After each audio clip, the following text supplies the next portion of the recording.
Good afternoon and welcome to our live coverage of the NASA SpaceX Crew 9 mission as it returns to Earth. Dragon Freedom departed the International Space Station at 1:05 a.m. Eastern. That was 10:05 p.m. Pacific time on March 17th for those of us here in California. On board Crew 9 are NASA astronauts Nick Hague, Suni Williams, Butch Wilmore, and Roscosmos cosmonaut Alexander Gorbanov. And they are now on their way to the targeted splashdown site off the coast of Tallahassee, Florida. My name is Kate Tice, Senior Quality Systems Engineering Manager here at SpaceX. And joining me today from NASA Communications is Sandra Jones. Thanks, Kate. It's always such a pleasure to be here.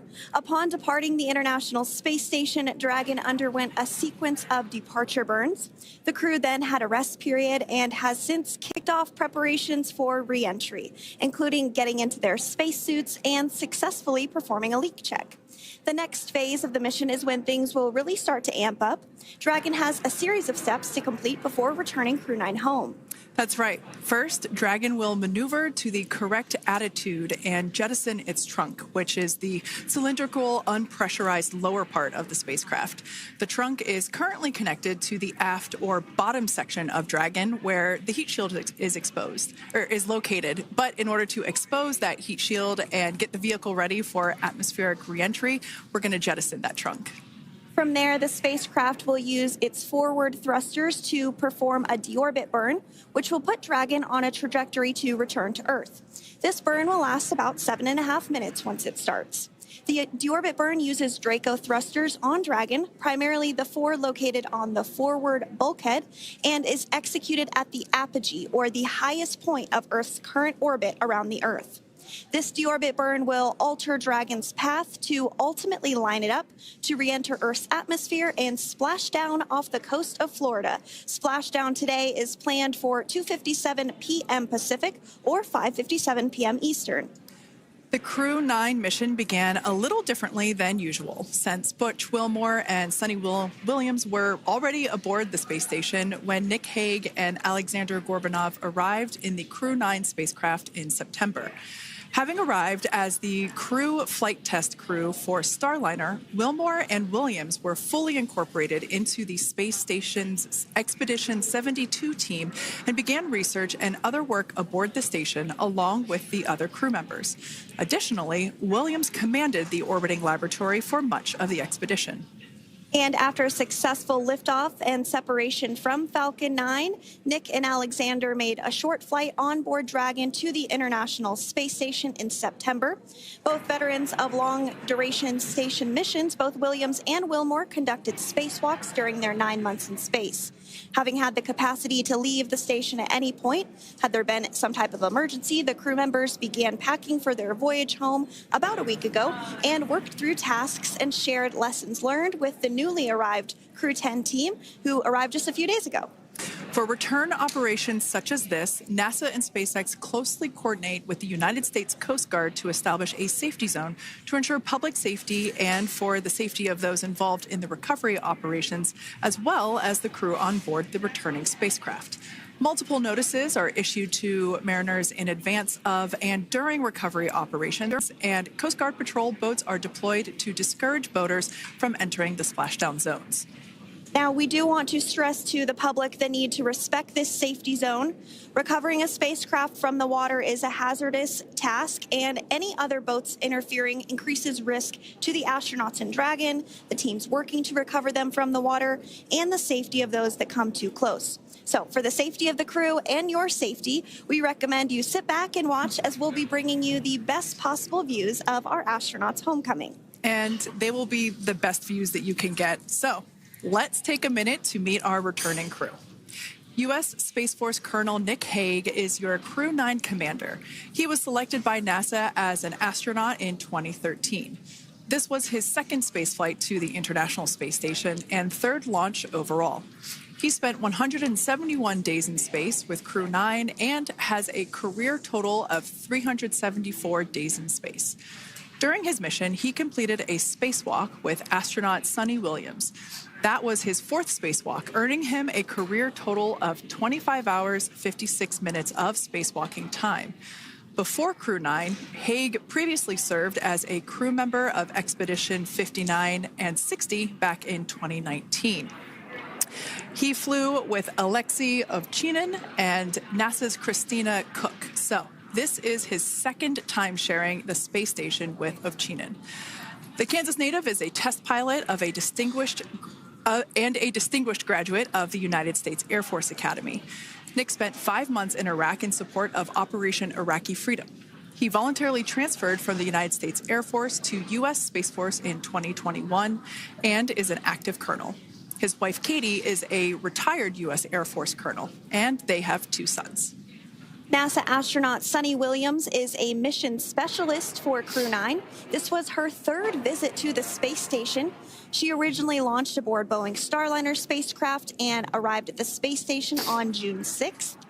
And it looks like we are beginning to get some views inside the spacecraft, overlooking the shoulders of the crew on board Dragon. We'll continue to bring you those views throughout the day and views throughout splashdown this afternoon rather. But to jump back into a little bit more about Suni, she became an Expedition 71-72 crew member, and she logged 286 days in space on this mission. But she actually has a total of 608 days in space, the second most time in space by a U.S. astronaut.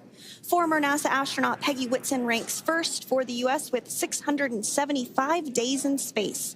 She conducted 2 spacewalks and has completed 9 over the course of her career for a total of 62 hours and 6 minutes of spacewalking time.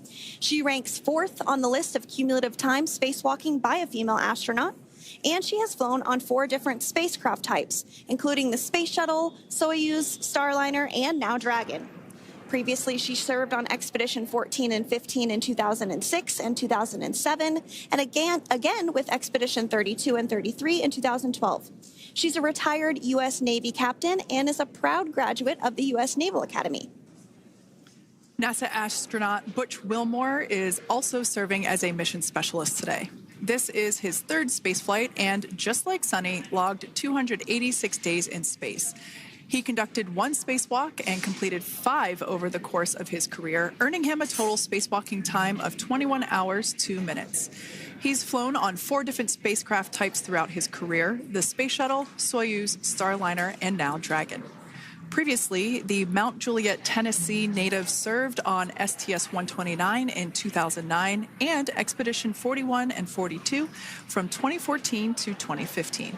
Wilmore is also a retired captain in the U.S. Navy. And Alexander Gorbanov is a 3rd mission specialist serving on today's mission. Crew 9 was his very first spaceflight to the space station, earning him a total of 171 days in space over the course of his career. Gorbanov, along with Nick Haig, saw the arrival of 4 visiting vehicles and saw the departure of 4 as well. The duo orbited the Earth more than 2,700 times during their mission.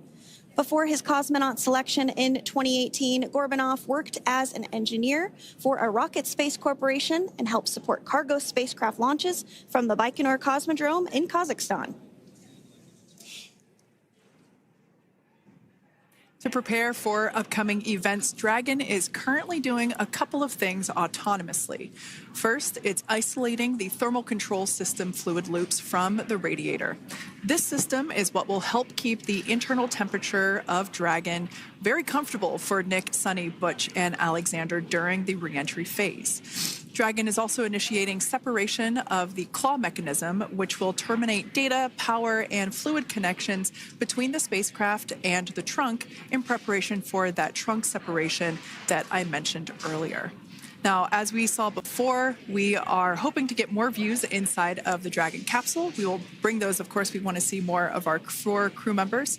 But now a bit more of the Dragon Freedom capsule. It has flown on several missions for NASA. It first launched April 27th, 2022. To the International Space Station on NASA's SpaceX Crew 4 mission. It was subsequently used for 2 private spaceflight missions to the space station for Axiom Space, Axiom Mission 2 in May 2023, and Axiom Mission 3 in January of 2024. And of course, Crew 9 launched last year, is September 28th. So yeah, a little bit about the Dragon Freedom capsule. Here, a view that we have once again between the shoulders of Commander Nick Hague, who is on the left-hand side of your screen there, and Mission Specialist Alexander Gorbanov there on the right. That's right, Kate. And the next major milestone that we're looking ahead towards this afternoon is claw separation. We're targeting that claw separation at 2:05 p.m. Pacific time this afternoon, so less than 10 minutes from now. Continuing to get some views inside Dragon Freedom. To the far left there is NASA astronaut Butch Wilmore. And as you can see, the crew is suited up in their space suits. They are suited up in what we call dynamic phases of flight. So when they launch, when they dock, when they undock, when they return back for splashdown. We might hear some call outs on the loops about putting their visors down. That will happen just prior to deorbit burn. And you'll hear us pause when some of those communications happen. That's because we want to make sure that we are relaying the best information to you all, and so that you hear it as well. So if you do hear us pause, that is what we're doing. You also see they have their on there, and I know the gloves are pretty unique on the Dragon spacesuits, right? They're custom created? Yes, the spacesuit overall is custom fit for each astronaut. These gloves enable usage of the touchscreen panels that they have in front of them.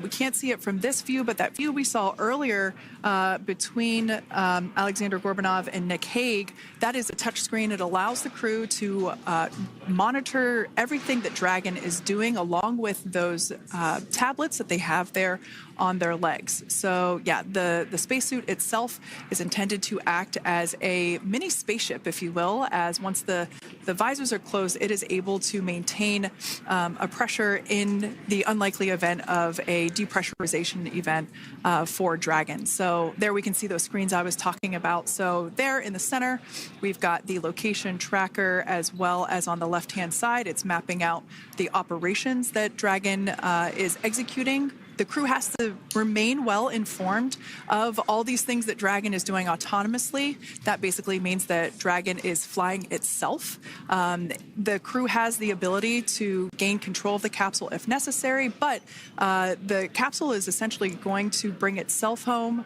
But of course, in order to be familiar with Freedom, SpaceX, deorbit sequence start in 5 minutes.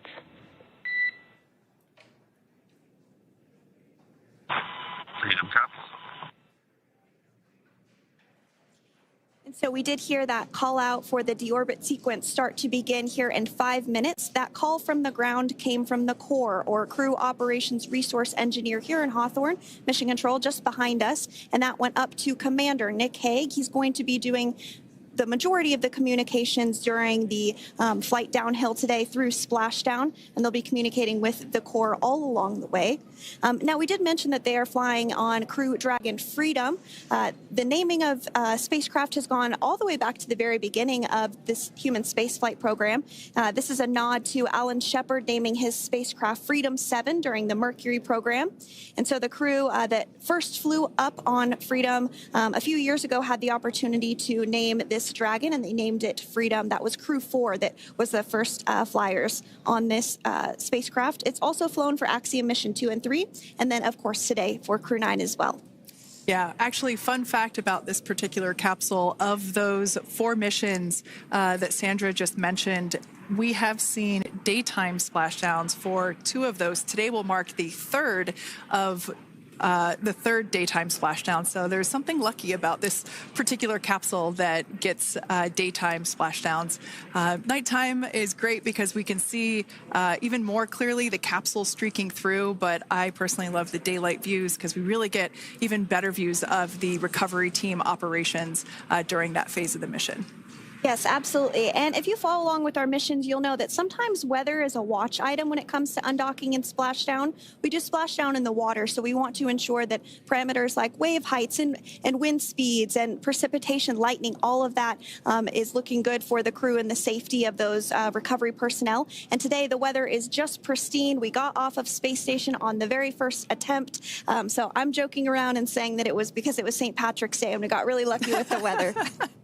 I wouldn't disagree with that. Speaking of weather, we will be hearing from CORE probably around 2:20-ish. Typically, before we enter the period of loss of signal, or LOS, we will hear an entry briefing from the CORE, the Crew Operations Resource Engineer, and they will deliver important information like updated anticipated splashdown and loss of signal times to the crew, as well as the wave height and wind speed. So we'll be standing by to listen in on those. Like I said, that will happen shortly after. Typically after trunk separation. I can't quite remember if it's before or after deorbit burn. It must be before. But in any case, we'll be hearing all of that coming from CORE. In fact, that individual is seated there in the room on your screen. That is SpaceX Mission Control in Hawthorne, California. That room is located just over our shoulders, and that is where Dragon operators are standing by on console, monitoring the progress of Dragon as it continues its way home. It's been, at the point of splashdown, it'll be about 17 hours since Dragon undocked from the International Space Station. The team there in mission control, there are multiple teams, in fact, and they cycle through shifts to ensure that everybody gets the required rest and sleep periods, just like the astronauts on board. And that Crew Operations and Resource Engineer is seated there in the room, and that, like Sandra said, is the primary voice that we will be hearing communicate from the SpaceX team to the crew on board. That's right. And so it looks like we're about 3 minutes or so from the claw separation portion of today's flight. The claw is a portion on the spacecraft that holds the trunk to Dragon. Following claw separation, we're going to jettison or remove that trunk because it's no longer needed. The trunk has solar arrays on it that provides power to the Dragon spacecraft. But now that we're beginning the reentry process, we need to go ahead and jettison that trunk and able to expose the heat shield, which is really going to do the heavy lifting as Crew 9 re-enters the Earth's atmosphere. They come in at 17,500 miles per hour, so they really need to ensure that that heat shield absorbs that heat, and there's... Deorbit sequence start.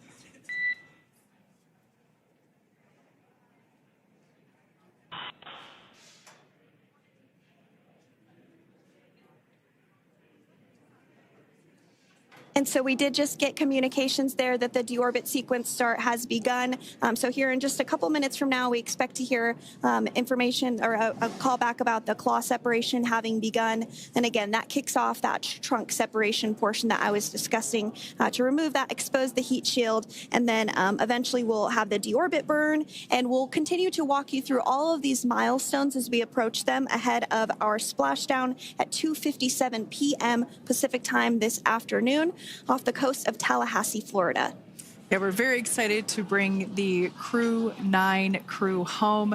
Sandra, we were talking about the trunk separation. That trunk is on a trajectory that will re-enter in the atmosphere and break up upon that re-entry. The heat shield itself is one of my favorite parts of the Dragon capsule. It is the workhorse of the re-entry phase. It will work to protect the Dragon capsule and the crew members on board during the re-entry phase as the temperatures outside of the capsule build up to, I believe, about 3,000 degrees Fahrenheit in excess of. And meanwhile, the interior of Dragon stays a very comfortable temperature. That heat shield does a lot of the work, and we'll see that plasma build up on the exterior of the capsule. As a result of the plasma that builds up, we will lose communications with the crew. This is known as loss of signal, or LOS. This is roughly a 10-minute period on average, even less than. I believe today it is probably about 6 or 7 minutes long. It kind of depends on the mission, and it happens for every Dragon capsule that re-enters the atmosphere. Due to that plasma buildup, we're not able to communicate or command the capsule, so we stand by while we wait to regain communication after we pass through that period of loss of signal and get what's known as AOS, or acquisition of signal. Continuing to stand by for claw separation, and then we'll look towards trunk separation. It'll be just about a minute or so after that. That happens pretty rapidly in succession. Some of our milestones will take a little bit longer throughout the day. For example, we will have a deorbit burn after that will take about 7.5 minutes and helps get Dragon set up in the right trajectory to splash down in the Gulf off the coast of Florida. So continuing to stand by for claw separation.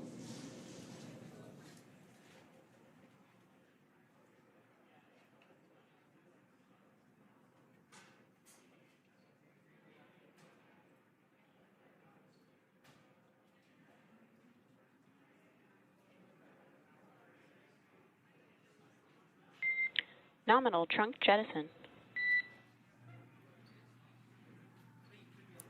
All right. Freedom copies. Great news there. That trunk has been jettisoned from the Dragon capsule. So the claw was separated. That's the mechanism that connects the telemetry and power between the Dragon capsule and the trunk. In order to expose the heat shield underneath Dragon, we had to jettison that trunk, and so we just got confirmation that that has happened. So that is great news.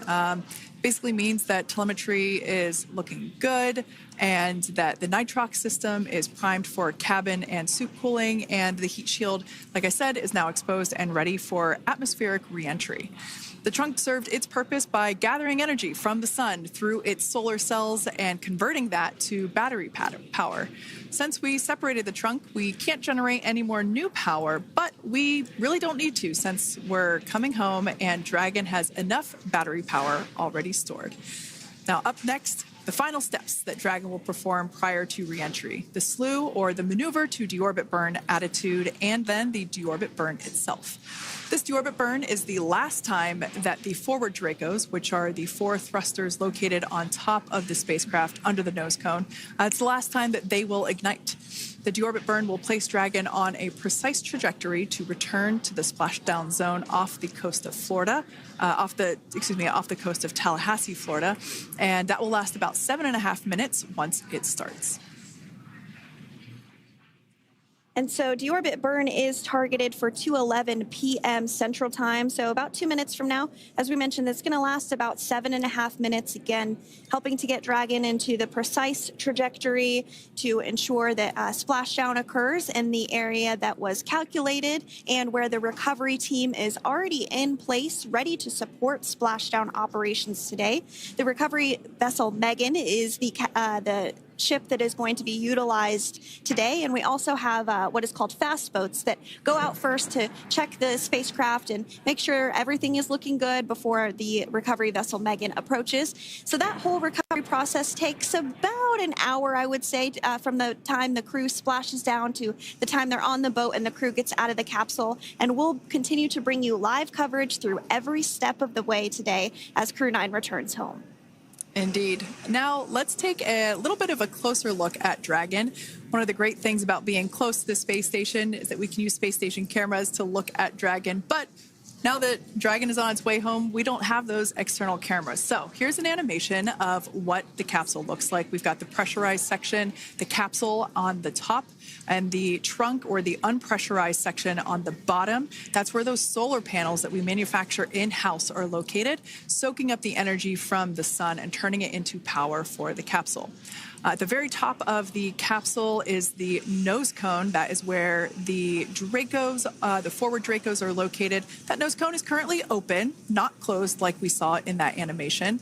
Once we get through the final maneuverings for the re-entry phase, we will close the nose cone capsule just before Dragon begins its atmospheric entry to protect that forward hatch there located along with those forward Dracos. So Go ahead. Oh, that's right. I was going to mention that the nose cone does open shortly after launch, and it remains open the entire time that Dragon is docked to the International Space Station. So as an example for this particular spacecraft, Freedom, since September when it docked to the International Space Station, remains open that entire time, and here shortly it will close for the very first time since September. So quick recap of what Dragon has done in recent history here. We basically began preparations for re-entry known as the deorbit sequence.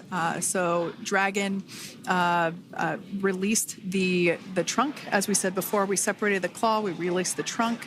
It next will slew to the deorbit burn attitude. Slew basically meaning maneuver, so it will position itself correctly to execute that deorbit burn. We want the heat shield side to be facing forward, or first, if you will. We want that to be the leading edge of the Dragon capsule, as that heat shield is meant to basically be an ablative material for the heat that it will incur. Once we complete that deorbit burn attitude slew, we will initiate the deorbit burn itself. That will last for several minutes, expecting that to be to start here any moment now, actually, and then it will go until about 2:18 p.m. Pacific time or 5:18 p.m. Eastern time. And I did hear confirmation that that deorbit burn is underway. As we mentioned, it's about a 7.5-minute burn. So within the last 10 minutes, Dragon has jettisoned its trunk and initiated the deorbit burn just seconds ago.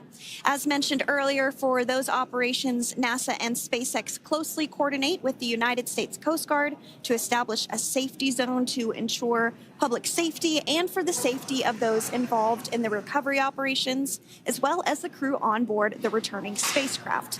Multiple notices are issued to the mariners in advance of and during recovery operations, and Coast Guard patrol boats are deployed to discourage boaters from entering the spacecraft, the splashdown zones. So we do want to stress to the public the need to respect this safety zone. Recovering a spacecraft from the water is a hazardous operation, and any other boats interfering increases the risk to not only the astronauts in Dragon, but the teams working to recover them from the water and the safety of those that may come too close. So for the safety of the crew, which you see there on your screen, your safety, we recommend you sit back and watch as we'll continue to bring you the best possible views of our astronauts' homecoming. Yeah, as I mentioned earlier, this deorbit burn is the last time that we will utilize our 4 forward Draco thrusters. Forward basically meaning at the top of the Dragon capsule. Dragon Freedom has not yet entered the Earth's atmosphere. This deorbit burn is what will line the vehicle up and put it on its final trajectory to the landing site right off the coast of Tallahassee, Florida. So basically, it is the last burn that the Dragon spacecraft executes and is what really locks it in for that precise landing. As you can see on your screen right now, Nick, Suni, Butch, and Alexander are using their screens to keep tabs on the burn duration, the Draco firings, and trajectory details such as entry angle, spacecraft perigee, and how much distance remains until deorbit burn termination. As I mentioned earlier, Dragon is flying itself. So all the crew has to do is stay strapped into their seats and keep tabs on things. Although I must say, if I had one of those window seats, it would be pretty difficult to restrain myself. Now, with Nick, Suni, Butch, and Alexander ready to deorbit and splash down back on Earth, they will be heading to one of 8 targeted sites supported by SpaceX and NASA. All of these sites are located off the coast of Florida, either in the Gulf of America or the Atlantic Ocean. Spreading the supported sites across multiple locations helps maximize the return opportunities for this mission and future crews, lowering the chance that we'll have to wave off due to bad weather. For those of you following along, you'll know that today's splashdown marks our final Dragon recovery on the East Coast. After 6 great years of successful recovery operations off the East Coast, we'll be moving all Dragon recovery operations back to the West Coast. And as always, NASA and SpaceX jointly select our splashdown location. And for today, the prime recovery site is off the coast of Tallahassee, Florida. The selection process works with a lot of different variables, including the space station's orbital trajectory or path that it follows, what landing sites are available and have favorable weather, how much free flight capability Dragon has for the trip home, and the sleep schedules for the returning crew members, as well as, of course, the big one, the weather. We'll start with calculating daily return options based off of the space station's current orbit and Dragon's capabilities to maneuver and line up for re-entry. The time from undock to landing at the primary site can vary from less than 6 hours to more than 39. Getting home the quickest comes with some obvious benefits, but we always have to make sure the crew is properly rested for dynamic operations, preventing us from scheduling 20-plus hour days for them, of course. Trajectory and ballistic experts provide the daily opportunities that would line up Dragon with the 7 landing zones and split them into what we call ascending and descending opportunities. Dragon uses its Draco thrusters after leaving station to execute a series of altitude-lowering maneuvers and to line up with the selected primary site. It can also change to different alternative sites while in a free flight if sudden weather moves in that we may need to avoid. So, as we mentioned, weather is something we're constantly looking at, making the final call to proceed about 2.5 hours before the crew undocks. So, for the Crew 9 return, we looked at a number of weather items. Some of the obvious ones are no rain or a chance of lightning in the recovery zone, both for the safety of the crew inside Dragon and the recovery teams in the water. And we're also looking for wind speeds to be less than 15 feet per second or about 10 miles per hour, and relatively calm seas so that we can safely execute recovery operations, which includes landing a helicopter on the recovery ship to fly Nick, Suni, Butch, and Alexander back to Florida.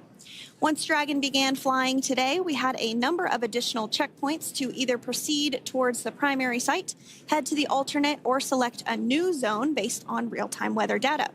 These checks happened all the way up until we were in the final hours before the deorbit burn, which has just about a minute or so left in it. And this is the last burn in the trip home that commits Dragon to re-entering the Earth's atmosphere. Now, we are currently waiting to conclude the deorbit burn. We've got less than a minute until that finishes.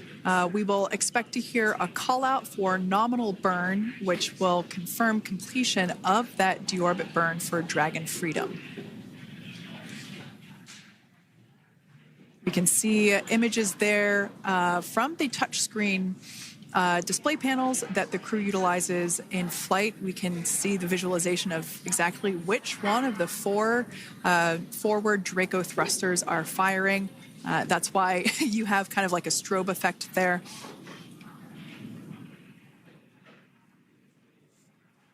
And if you're just joining us, you are looking at live views of the Dragon Freedom. On your left is Commander of Crew 9, Nick Hague. To his right is Roscosmos cosmonaut Alexander Grebenkin. And also in Gorbanov, excuse me, that is Alexander Gorbanov.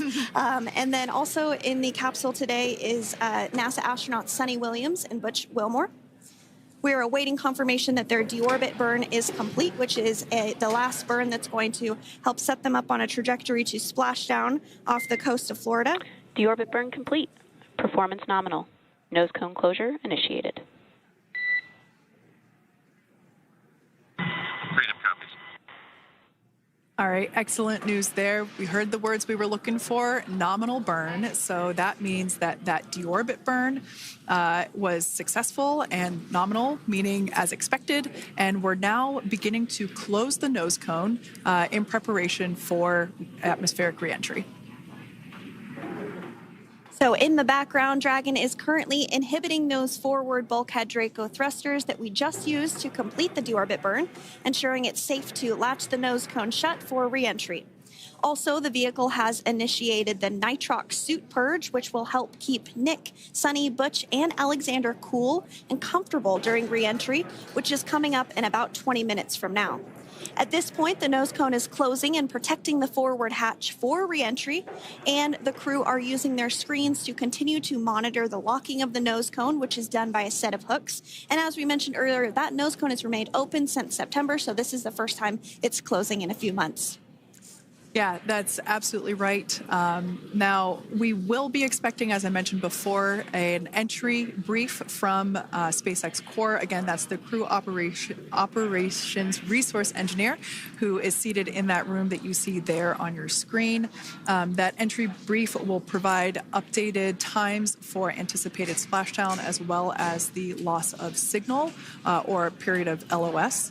That briefing will also give us information such as wind speed and wave height at the expected splashdown location.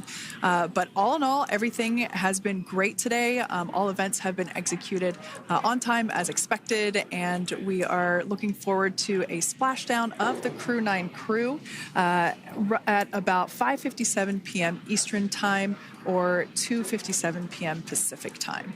Between now and then, things are going to start moving quite quickly. In fact, if anything, this will have seemed like the slower part of the reentry phase.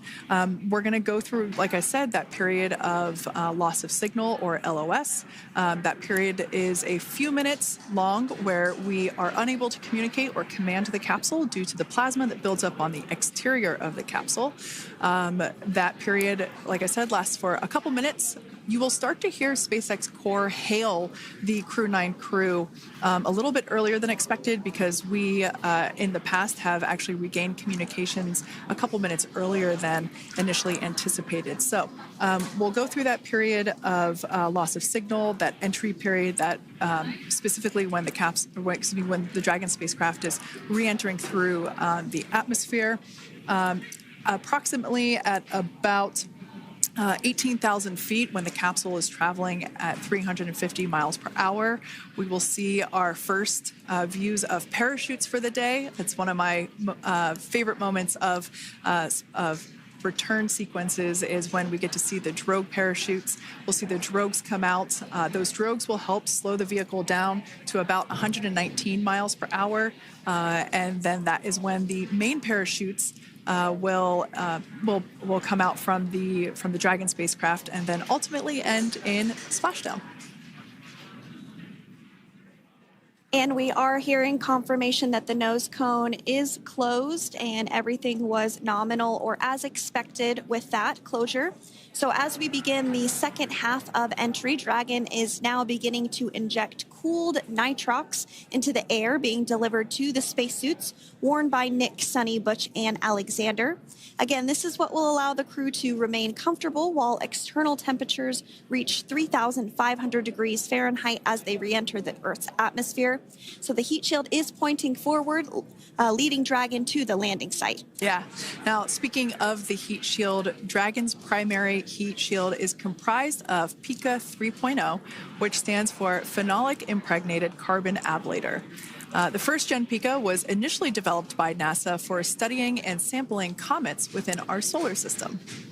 SpaceX partnered with NASA to develop PICA-X, which was the second-generation product used on all Dragon 1 cargo resupply service missions that resupplied the International Space Station on 20 missions.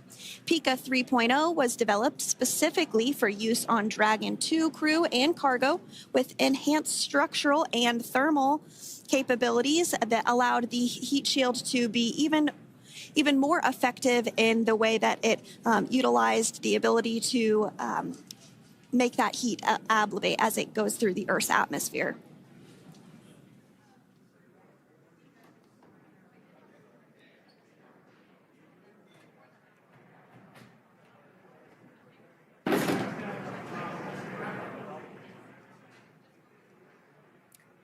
The remainder of Dragon is composed primarily of a SpaceX proprietary ablative material. It's another class of thermal protection which is lighter weight versus PICA and protects the underlying composite structure during reentry to ensure the structural capabilities are maintained. While Dragon will experience temperatures well over 3,000 degrees during peak reentry conditions, the characteristics of the thermal protection system coupled with the environmental control and life support system in the pressurized interior will ensure that Nick, Suni, Butch, and Alexander stay cool and comfortable during all phases of reentry through splashdown. Now, if you've just recently joined us, we hope to regain views of our crew members inside Dragon Freedom, but we don't have those available at the moment due to ground station coverage. So we will bring those back to you as soon as we can. Now, after Dragon Freedom has re-entered the Earth's atmosphere, a series of parachutes will deploy to slow the crew's descent. First will be the 2 drogue parachutes, followed by the 4 main parachutes, and those will guide Dragon to its first contact with Earth since it launched back in September.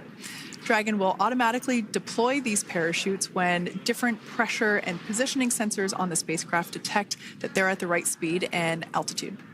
Vehicle velocity at drogue deploy is approximately 350 miles per hour, and they deploy at about 18,000 feet. Now, when the vehicle velocity at main deploy is approximately 119 miles per hour, and they deploy at about 6,500 feet. When Dragon splashes down in the water, the vehicle velocity will be about 16 miles per hour, so you can really see how those parachutes help to slow down the crew inside the capsule. The highest G-load the crew is expected to experience today is about 3 to 5 Gs. Yeah, when you think about really fun roller coasters, they're about in that range. So I'm sure that our crew on board will be well equipped to experience those Gs. It's nothing for them. They go through much more intense training. And so we are continuing to make our way through a number of milestones today. We did have trunk separation. Freedom, SpaceX. Nose cone is secure for entry. Freedom copies.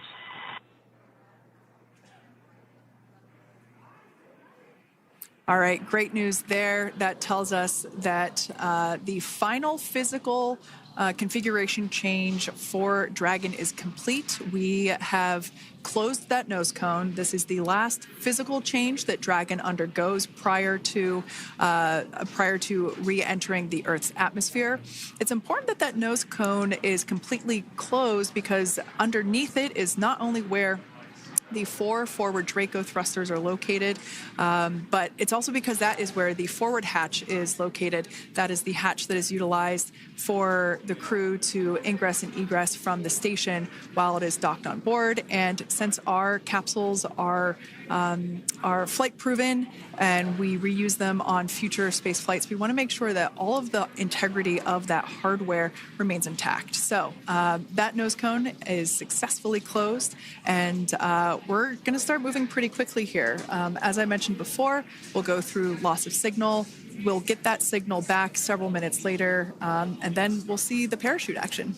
Yep, and then that's all ahead of splashdown off the coast of Florida. We're targeting Tallahassee as our splashdown zone today at 2:57 p.m. Pacific time this afternoon. Now, you did mention the call to the crew.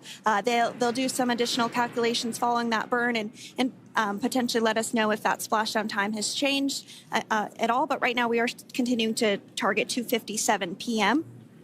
And you can see there on your screen a path of where Dragon will be re-entering today. So if you are in the southern tip of Mexico, you might have the opportunity to see Dragon. Because it's a daytime splashdown, you probably won't have too great of views, but potentially you'll have the opportunity to get a glimpse of it there. Once again, Dragon operators, they're monitoring the progress of Dragon through this re-entry phase. That is SpaceX Mission Control, located here in Hawthorne, California. That is also where the crew operations and resource engineer is seated. That person is the voice that we have heard multiple times and will continue to hear as the primary point of contact to the crew on board Dragon Freedom. We will also hear the voice of Commander Nick Hague. Basically, after we hear the Corps communicate something, we will hear Nick Hague indicate that they copy, that they heard the message well, some sort of recognition that the message was received. And if you joined us yesterday for our coverage during the undocking, we were communicating through something that's called a big loop. We do that when we're in integrated operations with the International. Freedom, SpaceX, for entry sequence. Report when ready to copy. Ready to copy. All right, I've got some updated times for you. Our COM blackout start time is 2144. Our COM blackout end time is 2151, and our splashdown time is the same per your displays, 2157.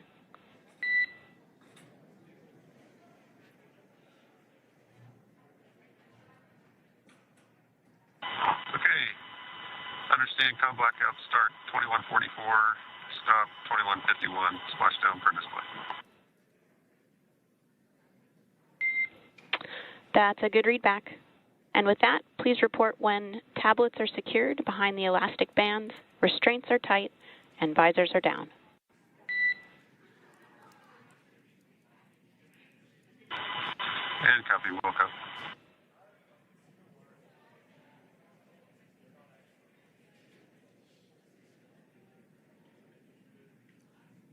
And with that communication from the Corps or Crew Operations Resource Engineer here in Hawthorne to Commander Nick Hague of Crew Dragon Freedom, we did hear that the loss of signal period is still at 2:44 p.m. Pacific, but we had a 1-minute adjustment to the acquisition of signal. That's going to now be at 2:51 p.m. Pacific time. However, our splashdown time remains the same at 2:57 p.m. Pacific time this afternoon off the coast of Tallahassee, Florida. So all good news there as Dragon continues to make its way home with the Crew 9 crew. As we've mentioned before, we are splashing down on the Gulf Coast. We have ability to splash down on either side of Florida, but the location site just outside of Tallahassee, Florida is the site that was selected today due to best recovery conditions. And as Sandra mentioned before, weather is always a watch item, but everything is looking great for that particular recovery location. So I'm sure once we start getting views from the recovery vessel, I have a feeling it's going to be a pretty beautiful afternoon. And we did mention that, of course, this is a daylight splashdown, so we should be getting some great views. We do have a couple of spacecraft called the WB-57, which are high-altitude planes that NASA utilizes during splashdown operations. Those are en route and going to be tracking the capsule as it makes its way through the atmosphere and should be providing some good views for us. Kate and I were just chatting about how we haven't had a daytime splashdown in a little while, so we're looking forward to the views along with you. Yeah. Nighttime views are also great because we can see that capsule streaking through the night sky quite brightly. So like Sandra, you said earlier, daylight will be a little bit less bright, but we will definitely be able to see the SpaceX recovery team operations much clearer. I could also imagine it's probably a little bit easier for the team themselves to do their work in daytime than at nighttime. We'll see them rush in really quickly with a couple of fast boats as they begin the initial safety checks and sweeps of the Dragon capsule while also retrieving the parachutes from the surface of the ocean. The recovery vessel, the main recovery vessel, will continue to make its way closer to the Dragon capsule. It is stationed a couple miles away from the actual recovery location, the splashdown location, for obvious safety purposes. So it takes a little while for that vessel to make its way over, but once it's closer, we'll have even better views of those recovery operations. And you may be wondering why sometimes we splash down in the daytime versus the nighttime. And believe me, we would all love for these operations to happen during regular daytime working hours. But unfortunately, orbital mechanics just doesn't quite work out that way. So it has to deal with the location of the International Space Station, as well as where the splashdown zone is on Earth and that trajectory, as well as the phasing. So as we mentioned earlier, sometimes we have phasing as short as 6 hours, sometimes in excess of 30+ hours. It just depends on where the targeted area is that the capsule is going to splash down. So today's phasing has been 17 hours since undocking occurred at 10:05 p.m. Pacific yesterday evening for us here in Hawthorne. Early wee hours for folks on the East Coast and other areas of the United States. Yeah, but regardless of whether it's daytime or nighttime, the SpaceX recovery team has trained and practiced and rehearsed for it all. So regardless of daylight, they are really efficient with those operations. And but like you said, Sandra, it has been a minute since we have seen a daytime splashdown on a NASA SpaceX crew mission. The last daytime recovery was on Crew 4, which was the debut flight for the capsule flying today, the spacecraft known as Dragon Freedom. And so, yeah, kind of a fun fact there in terms of the timing of that daylight splashdowns. Once again, standing by for more communication with the crew. The next event that we have coming up is the start of that period known as loss of signal. That is the period still expected at 2:44 p.m. Pacific time. This lasts for several minutes while the capsule is making its way through the Earth's atmosphere, the heat shield located at the bottom of the capsule, really doing all the work at that point in time in terms of using the atmosphere to slow the capsule down from its orbital speeds of 17,500 miles per hour. Our tablets are secure, restraints are tightened, visors down. We are configured for entry. Freedom, I copied. Tablets are secured, restraints are tight, and visors down.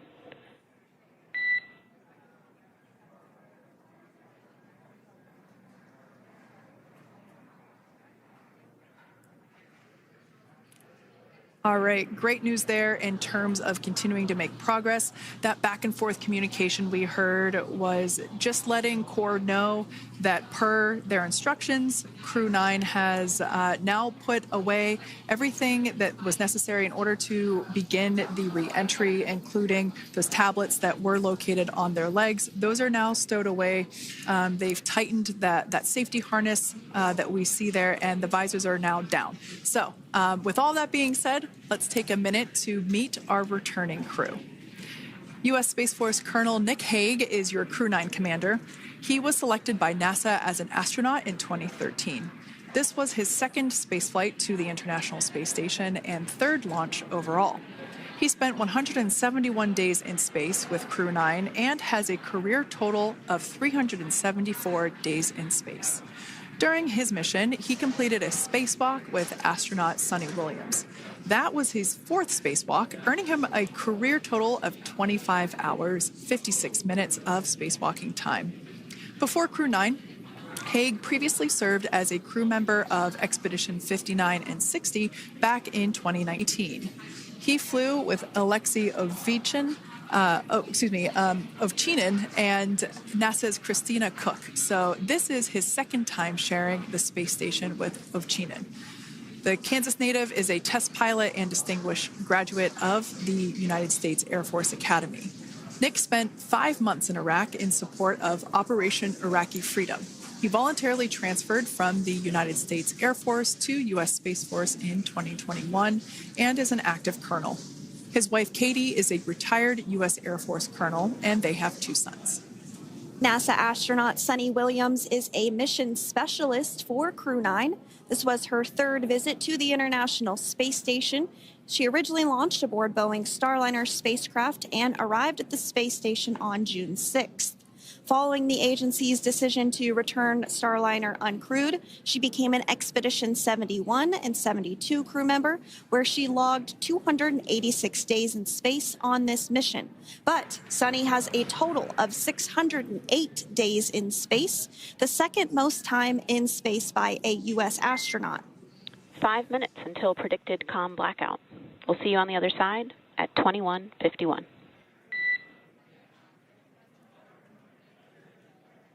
21:51. Talk to you soon. And with that call out from the Crew Operations Resource Engineer to Commander Nick Hague, letting them know that everything is looking good ahead of the loss of signal period. We will see the crew on the other side of the loss of signal period at 2:51 p.m. Pacific time this afternoon. Continuing on about Suni Williams, who has a total of 608 days in space, the second most time in space by a U.S. astronaut. Former NASA astronaut Peggy Whitson actually ranks first for the U.S. with 675 days in space. Suni conducted 2 spacewalks and has completed 9 over the course of her career for a total of 62 hours, 6 minutes of spacewalking time. She ranks 4th on the list of cumulative time spacewalking by a female astronaut, and she has flown on 4 different spacecraft types, including the Space Shuttle, Soyuz, Starliner, and now Dragon. Previously, she served on Expedition 14 and 15 in 2006 and 2007, and again with Expedition 32 and 33 in 2012. She's a retired U.S. Navy captain and is a proud graduate of the U.S. Naval Academy and was the first astronaut to run a marathon in space. Pretty awesome stuff. Now, NASA astronaut Butch Wilmore is also serving as a mission specialist today. This is his 3rd spaceflight and, just like Suni, logged 286 days in space. He conducted 1 spacewalk and completed 5 over the course of his career, earning him a total spacewalking time of 21 hours and 2 minutes. He's flown on 4 different spacecraft types throughout his career: the Space Shuttle, Soyuz, Starliner, and now Dragon. Previously, the Mount Juliet, Tennessee native served on STS-129 in 2009 and Expedition 41 and 42 from 2014 to 2015. Wilmore is also a retired captain in the U.S. Navy. Next up is Alexander Gorbanov, who is a 3rd mission specialist serving on today's mission. Crew 9 was his first space flight to the space station, earning him a total of 171 days in space over the course of his career. Gorbanov, along with Nick Hague, saw the arrival of 4 visiting vehicles and saw the departure of 4 as well. The duo orbited the Earth more than 2,700 times since September. Before his cosmonaut selection in 2018, Gorbanov worked as an engineer for a rocket space corporation and helped support cargo spacecraft launches from the Baikonur Cosmodrome in Kazakhstan.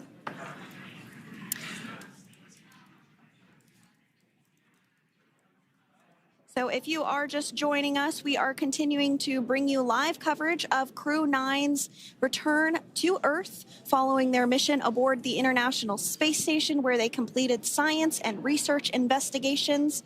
We are targeting splashdown off the coast of Florida at 2:57 p.m. Pacific time. The next major milestone that we'll look ahead towards is what we call loss of signal, or LOS, when we won't have communications with the crew because they will be re-entering the Earth's atmosphere. And during this process, there is plasma that builds up around that heat shield, so we are not able to communicate with the crew, but we are anticipating to regain communications with the crew at a short time from now at 2:51 p.m. Pacific time today.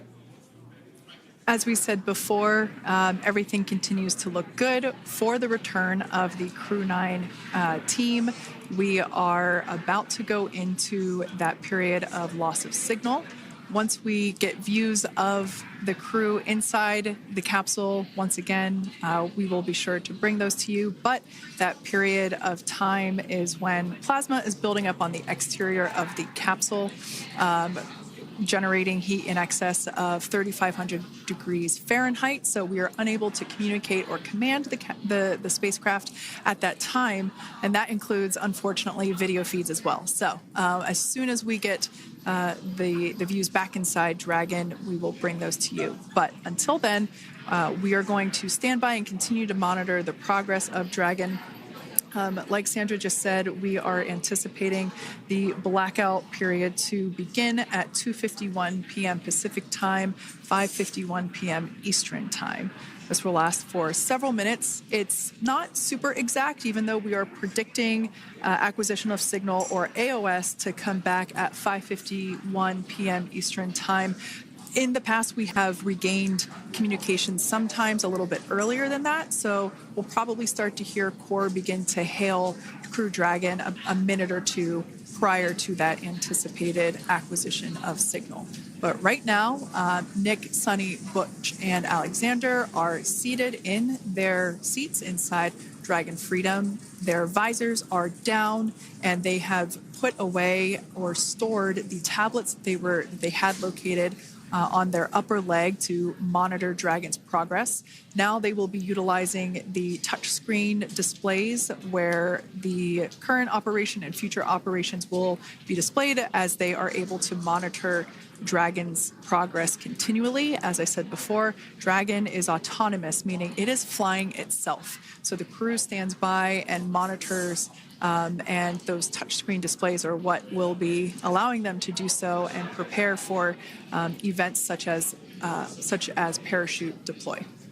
And while on board the International Space Station, Nick, Suni, Butch, and Alexander contributed to over 900 hours of science and research investigations, which is really the key purpose of the International Space Station. Now, the International Space Station is celebrating a major milestone this year where they will be celebrating 25 years of continuous human presence in November. So if you're younger than 25 years, you've never known a day where there hasn't been a human living and working aboard the International Space Station, contributing to key science and research investigations that impact our lives here on Earth. There's research being done on Parkinson's, on osteoporosis, on cancer research, and a variety of other studies. Additionally, the microgravity laboratory provides a jumping off point for us as we venture back to the moon and onto Mars through longer duration space flights. One such example that the crew worked on during this mission was an alternative exercise device. In microgravity, the crew has to exercise for about 2 hours a day because they're not having the effects of gravity on their body. So to prevent bone and muscle loss, we counteract that with 2 hours of exercise per day. On board the International Space Station, they have 3 ways in which they can exercise. They have a bike, they have a treadmill, and they have a similar to a weightlifting machine that counteracts the microgravity environment. But a particular experiment that this crew tested out was a combination of all 3 of those in one smaller device, and this is really critical as we continue on to the moon, Mars, and beyond, because space is really important in spacecraft. So if we have something smaller that the crew might be able to utilize, that can potentially help us venture out even further into the solar system. So science is really the name of the game when it comes to the International Space Station. Some of the other science highlights that took place during this increment that are particularly interesting to me was we had the first wooden satellite that was deployed. This is a study to see if other materials might be more resourceful or renewable in space. So I'm really excited to see the results of that one as well. Additionally, we had a couple of spacewalks that took place to not only provide maintenance to the International Space Station, but also where we swabbed the outside of the space station near vents to see if any microbes that we all have microbes on us, to see if any of those could survive in the harsh environment of space, which again is very important for us to know and understand as we continue to the moon, Mars, and beyond. Very exciting stuff. Now, at this point, we have now entered the communications blackout period for the Dragon spacecraft. This lasts approximately 7 minutes due to plasma formation around the spacecraft itself. During this time, no vehicle telemetry is received by mission control or the recovery team, and no external commanding of the vehicle or voice communication is possible. But as a reminder, Dragon is designed to fly itself. During re-entry, the vehicle will be slowing down from orbital velocity, which is approximately 17,500 miles per hour. The top temperature that Dragon will experience upon re-entry is 3,500 degrees Fahrenheit. This blackout period, as I said before, we expect it to last about 7 minutes today, concluding at 5:51 p.m. Eastern Time or 2:51 p.m. Pacific Time. We right there have our first view of Dragon Freedom coming home to Earth. And that view is from the WB-57, which is one of NASA's high-altitude planes that is tracking. Now, because of the way that this camera is configured, it does look like it is dark, but it is indeed daytime, and you're beginning to see that plasma trail as Dragon re-enters the Earth's atmosphere. All of that is expected. We are anticipating an acquisition of signal around 2:51 p.m. Pacific time, so just minutes from now, and you may hear the core begin to hail out or call Dragon for communications and see if we can potentially get communications with them a little bit earlier. Following this, we'll have two events in rapid succession. We'll have the drogue parachutes deploy at 2:53 p.m. Pacific, followed by the mains just 1 minute later at 2:54 p.m. Pacific time, ahead of a splashdown at 2:57 p.m. Pacific time off the coast of Tallahassee, Florida.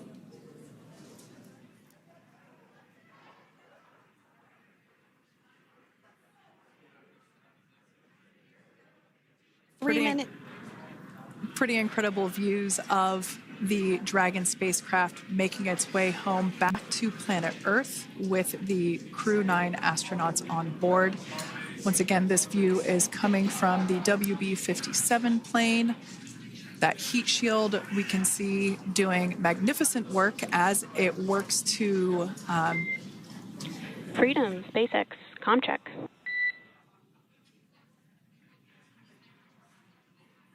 All right, we're going to start hearing the SpaceX Crew Operations Resource Engineer. SpaceX Freedom is with you. 4.16. Enjoying the ride. Copy that, Freedom. Great news there from Commander Nick Hague reporting back. We see a healthy flight computer. Expect automated chute deployment. Freedom copies. Like we said before, things moving very quickly as Dragon Freedom makes its way home. Next event coming up will be deployment of the drogue parachutes. This occurs around 18,000 feet. GPS has converged. Expect nominal altitude for drogue chute deployment.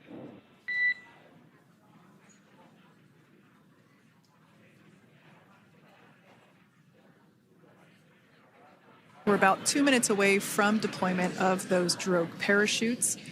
Now the heat shield is continuing to work to slow the vehicle down. That entry period, the Dragon spacecraft went from orbital velocity about 17,500 miles per hour down to about 350 miles per hour. So it really gives you a sense of why that plasma builds up on the exterior of the capsule, thanks to the heat shield and the work that it does. Those drogue parachutes will slow it down from 350 to about 119 miles per hour. We can see 15 kilometers. Brace for drogue window. We can see seat rotation happening inside the capsule. Great to get those first views of our crew members. Once again, the capsules are going about 350 miles per hour when the drogues are deployed. Those drogue parachutes that we manufacture here in-house are going to slow the spacecraft down to 119 miles per hour. And that is when we will see the main parachutes deploy, and that occurs about 6,000 feet above the ocean's surface. And we are expecting drogue deployment at 2:53 p.m. Pacific, so we should see it any second now. And there you are getting a great view of Crew 9 inside Dragon Freedom as it returns back to Earth. We are awaiting the drogue deploys. This view coming from the WB-57 high-altitude plane. And there you see it on your screen, drogue deployment. Drogue descent rate nominal. You can hear the crowd here. Visual on 2 healthy drogues. Crowd here very excited as Dragon Freedom continues to make its way back to planet Earth.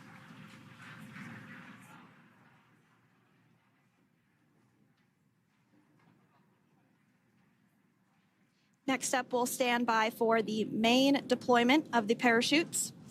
The mains are quite a bit larger. You'll be able to notice the difference on your screen once they deploy, and they continue to ensure that the Dragon spacecraft slows down even further. As we mentioned, Freedom will be traveling 16 miles per hour when it splashes down off the coast of Tallahassee, Florida, here at 2:57 p.m. Pacific time this afternoon. And there we go. We have visual on 4 healthy mains. That view was from inside. Freedom copy. That view was from inside one of the buckets where the parachutes are located. So we see a great view there of the reefing on those parachutes. And as those main parachutes begin to inflate fully, 4 beautiful, healthy mains. Now awaiting visuals of splashdown. Freedom, 1,000. We'll start to hear Commander Nick Hague. Copy, 1,000. As we heard right there, Commander Nick Hague will be calling out the altitude of the Dragon capsule from here on out. Landing in water is simpler and provides more margin against unlikely parachute issues. You can see those parachutes continuing to slow the Dragon capsule down. And if you're just joining us, you're looking at 800 meters. a live view of Crew 9, just minutes away from splashing down off the coast of Tallahassee, Florida. Splashdown 2 minutes from now at 2:57 p.m. Pacific. We do have 4 healthy mains really doing the job there. Just breathtaking views of a calm, glass-like ocean off the coast of Tallahassee, Florida. Crew 9 just minutes away from splashing down. This is really such an incredible shot. Copy, 600. That was a live view from our recovery vessel, Megan, which is stationed a couple miles away from the splashdown site. We can see the crew there using their restraints as resting places for their arms. They were just in space moments ago, so their arms were able to float freely. 400 meters. This is a gorgeous bluebird day here that we have for the splashdown of Crew 9. It's incredible to think that the Dragon capsule just minutes ago was going over 17,000 miles per hour and now gently coasting to a soft splashdown. 200. Copy, 200 meters. Brace for splashdown.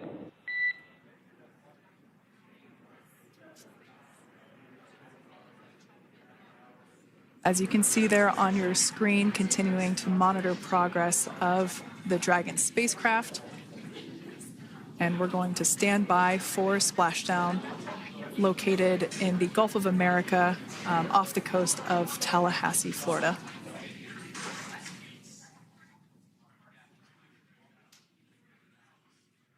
And splashdown. Crew 9 back on Earth.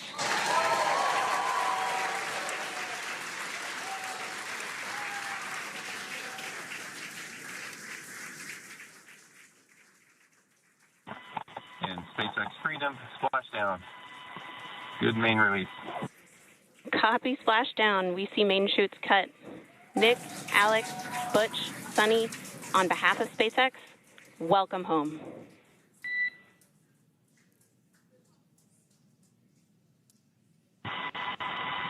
It is an amazing, what a ride. I see a capsule full of grins ear to ear.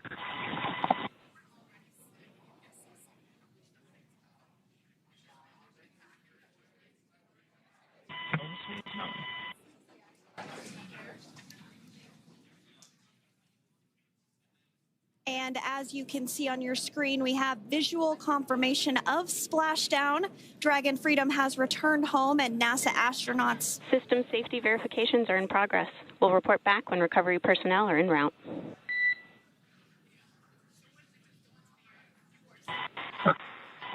Understand. And, we're in section 2, 4.800 landing response.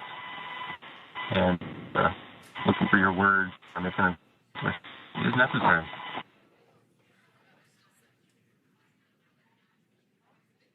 In the distance, we can see the recovery vessel making its way. Copy, you're in section 2 for the environmental assessment in 4.800. That is not necessary today. Understand. Raising bus. So we will continue to have communications between the Corps and Nick Hague, the commander of Crew Dragon Freedom, which just splashed down 2 minutes ago off the coast of Tallahassee, Florida. Dragon Freedom has returned home with NASA astronauts Nick Hague, Suni Williams, Butch Wilmore, and Roscosmos cosmonaut Alexander Gorbunoff. They're back on Earth after approximately 17 hours of a return journey from space. The SpaceX recovery ship and team have been waiting for Dragon's splashdown, and they will now make their way to the splashdown location. The teams have been ready and waiting about 3 nautical miles away, so it's going to take them about 30 minutes or so to make their way and to SpaceX Freedom. Pretty sure we're in stable 1. Copy, stable 1. We see the same. It's going to take about 30 minutes for the recovery team to make their way over to Nick, Suni, Butch, and Alexander, who are still seated and secured inside that Dragon spacecraft there on your screen. Incredible views there of that thermal protection system, or TPS. That Dragon capsule was pristine, white color before it departed the station, and we can see how the reentry phase, the thermal protection system did its job. Now, if you're wondering what that hole, that like bucket area is, that is underneath the side hatch. That is where the main parachutes were stored. So when we saw the Dragon capsule docked at station, it looked very different. The panel that protects and covers the main parachutes, that was still intact, as well as the panels that enclose where the drogue parachutes are located. We can see those fast boats. SpaceX is go for recovery personnel to approach. Expect personnel alongside in the next few minutes. Freedom copies. We can see those fast boats. We weren't kidding when we said they were fast. While it does take about 30 minutes for the main recovery vessel to make its way over to the capsule, these fast boats will be doing a couple of things simultaneously. A couple of them are going to be working to retrieve the parachutes that you see in the background there of this drone shot. Those parachutes will be retrieved from the ocean surface. We want to make sure we are able to pull those out. The recovery vessel there closest to the spacecraft is going to be performing some safety checks. We can see there they're using an instrument that is basically working to detect if there are any hypergolic vapors or fumes that are still residing in and or around the Draco thruster nozzles or outlets. The hypergolic fuel, which is necessary for on-orbit burns to maneuver the spacecraft. Unfortunately, those hypergolics are unable to be breathed. They are toxic, and so this team here is doing those initial safety checks to make sure that it is safe for the rest of the recovery team to approach the spacecraft. They're also checking to make sure that any residuals from the pyros are safe and are not going to cause any issues. We can see the team working their way around the spacecraft to do these basically these sniff tests on all of those Draco thrusters. And as we continue to await the recovery of our Dragon spacecraft with NASA astronauts Nick Hague, Suni Williams, Butch Wilmore, and Roscosmos cosmonaut Alexander Gorbunoff inside, Dragon has autonomously completed several steps to safe itself following splashdown. We are continuing to see Dragon in what is known as stable 1 configuration. That's kind of the ideal configuration following splashdown. It's upright, and the Dragon capsule's in the right configuration for it to be hoisted into the recovery vessel Megan, which you do see a little ways off in your screen approaching.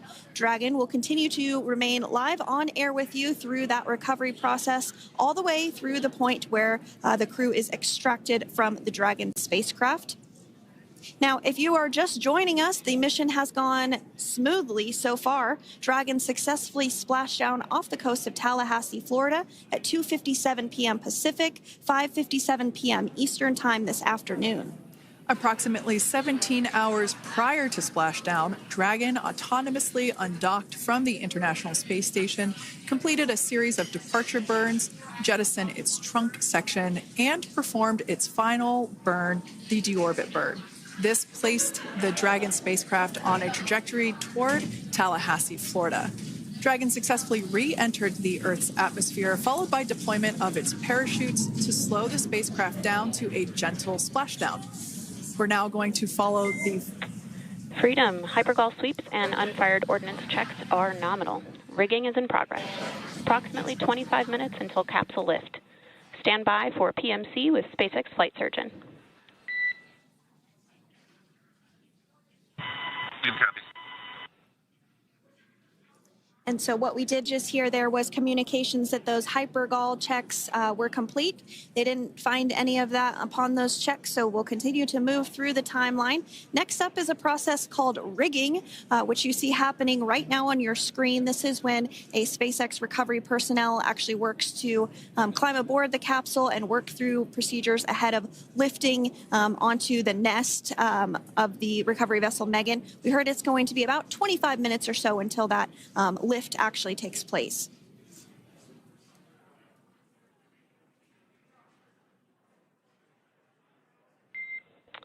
Okay, Freedom, the next call will be from the SpaceX flight surgeon on Dragon to Ground Private. Understand. Thank you.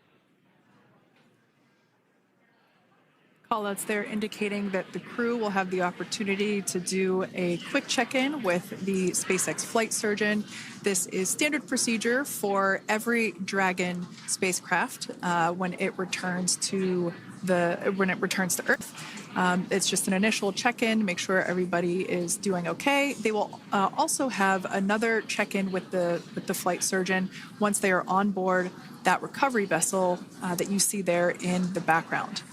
We can now see that SpaceX recovery team member they're on top of the Dragon spacecraft. They are going to be working to install plugs in the Draco thrusters to ensure that none of those, and to ensure that no more hypergolic fumes or vapors come out from the spacecraft. They'll also place harnessing around the spacecraft that are required in order to lift it out of the water. Go ahead, Sandra. Continuing to get some views of the recovery personnel, both the main recovery vessel Megan, as well as some of those fast boats that we've discussed previously. It looks like just a beautiful day there out off the coast of Tallahassee, Florida. Weather was pristine. We were able to get undocked from the International Space Station as expected at 10:05 p.m. Pacific time yesterday evening, and Crew Dragon has since completed steps ahead of its splashdown at 2:57 p.m. Pacific, and we're now stepping through procedures to get Dragon hoisted up onto the Megan recovery vessel and get the crew extracted out of the spacecraft. And you did see some of the parachutes that were near the spacecraft. Upon detection of landing, Dragon automatically releases those main parachutes to prevent wind from pulling the spacecraft. Dragon then automatically safes any pyrotechnics that may still be present on the vehicle and may automatically perform additional minor system reconfigurations. The astronauts will remain seated and in their suits at this point, but the onboard air conditioning keeps things temperature controlled inside the spacecraft so the crew remains comfortable, and the communication systems... Freedom, SpaceX, ComCheck. SpaceX, this is Freedom. We have loud and clear. Copy that, Freedom. Have you loud and clear as well, and Dragon to Ground is no longer private. Understand, thank you. As we saw there on the screen, we have a couple of fast boats in the recovery fleet that have quickly moved into the splashdown location. They are being followed by one of the main recovery vessels, which will move into position upwind of the spacecraft. The two fast boats have very specific roles. Excuse me. The first approach is focused on immediate safety inspection, as we saw. They do this for spacecraft integrity and checking for any presence of those hypergolic propellant vapors. And this ensures that it is safe for the recovery vessel to approach Dragon. Once Dragon is cleared for full approach, as we heard is the case today, the team begins rigging the spacecraft for water recovery by the recovery ship. The second fast boat is responsible for parachute recovery and also serves as a redundant boat to the first one that makes the initial approach to the Dragon spacecraft. As we saw a little bit earlier, we were also able to see one of the recovery team members get on a jet ski to help gather up the parachutes that were automatically detached from the Dragon spacecraft upon splashdown. And it will take a little over 10 minutes for the recovery crew to complete their safety checks. Once complete, the team will begin preparing Dragon to be lifted, and as you see, they are preparing for that to take place at this point. As part of the preparation for this lift, one member of the recovery team has climbed on top of the spacecraft already so they can attach Dragon's hoist rings and connect to the lifting lines. It will take us less than an hour to raise Dragon to the recovery boat and remove the crew from the spacecraft. After medical checkouts, the crew will return to land within 4 hours by helicopter. And if no additional medical assistance is needed, the crew will board a waiting NASA plane and depart for Houston.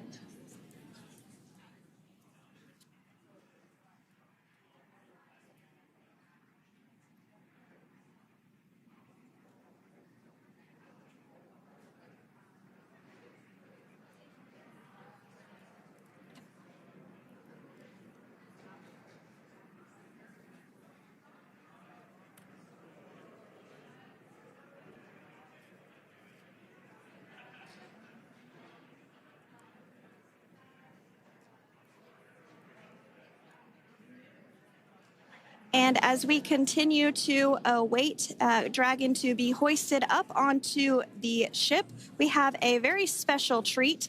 NASA Public Affairs Officer Jaden Jennings, who is actually on the recovery vessel and had a bird's eye view of the splashdown today. Jaden, how are you? How was the view from the recovery vessel? Hi, Sandra. How do you hear me? I've got you loud and clear, Jaden. It's so great to hear you. Awesome. So splashdown, Sandra, was nothing short of be advised. spectacular. We are transitioning the forward link. COM will be unavailable for approximately 5 minutes. Freedom comes.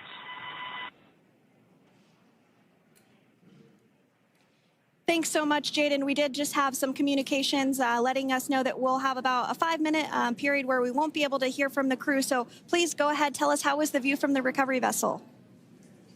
Absolutely. Yeah, I was mentioning earlier, splashdown was nothing short of spectacular. And we were stationed about 1.5 nautical miles away from the splashdown zone and had great visuals here on the recovery vessel Megan. We actually saw a little of the smoke trail as the spacecraft was coming in, and then moments later we spotted those drogue chutes, and this was quickly followed by 4 healthy white and orange main parachutes. We then tracked Dragon all the way down as it slowly propelled into the ocean. And I think I speak for all of us on the ship when I say a new core memory was made today, and we are looking forward to having Crew 9 on board with us a little later. Jaden, that is amazing. Now, obviously, we are watching it here on camera, and the landing conditions look pretty good, but how was it from your perspective? What is the sea state out there? Absolutely.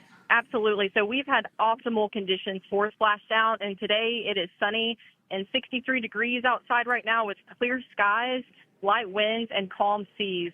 The sea looks absolutely beautiful right now, and light blue with the sun reflecting from it. And, Kay, I think the crew's going to like what they feel weather-wise on this picture-perfect day for splashdown off the coast of Tallahassee. Thanks so much, Jaden. It certainly looks like a beautiful day. Can you tell us a little bit about the journey of the recovery forces to get to this point? Sure. So one unique aspect of this recovery was the onboard training on station conducted for Butch and Suni to ensure they were ready to return on a Dragon spacecraft. That training covered all aspects of their return, including nominal and contingency departures, deorbit burns, splashdown, and post-landing ops, which is what this team is preparing for now. As for the recovery teams themselves, we started the day taking a series of helicopters out to the vessel. And as standard, the recovery director and crew support teams were on that first helicopter out and took the time to get everything prepared on the ship. About 2 hours before splashdown, they deployed those fast boats and jet skis into the water. I was actually on the second helicopter out, and we were on the vessel about an hour and a half before splashdown and landed on top of the helicopter pad on the Megan. And the teams have been working diligently across their respective disciplines this week, executing what can only be described, in my point of view, as a logistical masterpiece, just ensuring every detail has been in place for Crew 9's return.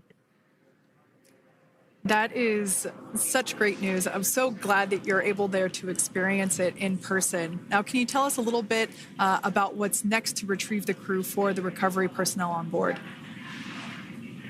Yeah, Kate. So coming up next, Dragon will be hoisted into the on-deck translation system, or the nest, at the aft end of the ship, and then will be translated pretty quickly towards that egress platform. We'll perform another series of safety checks as final precautionary measures just to make sure there are no hypergolic vapors present before opening that side hatch. And then once that side hatch of the spacecraft is open, the crew will be assisted out of the capsule one by one from NASA and SpaceX. Freedom, SpaceX, ComCheck. Freedom's got you loud and clear. Thanks, Nick. I've got you loud and clear as well. We have completed our forward link transition. Copy.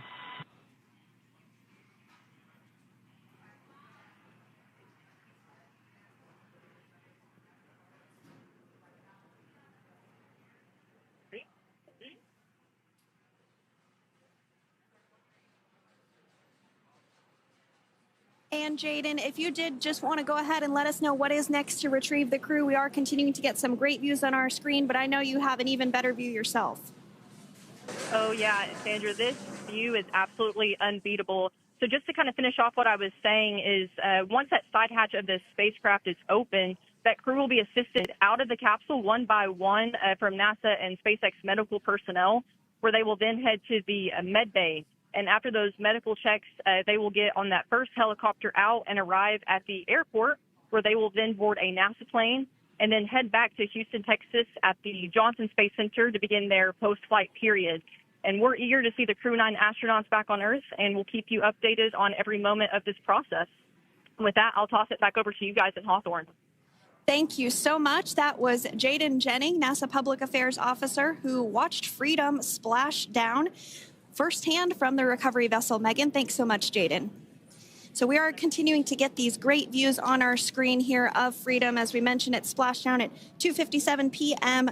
Pacific time off the coast of Tallahassee, Florida. The recovery personnel are continuing to step through procedures to hoist Dragon onto the recovery vessel Megan there, which is now coming into view. You can see just how close Megan is at this point, and that's that helicopter pad that Jaden was just discussing, where the crew will fly off of onto the coast of Florida, and then eventually they'll fly back to Houston.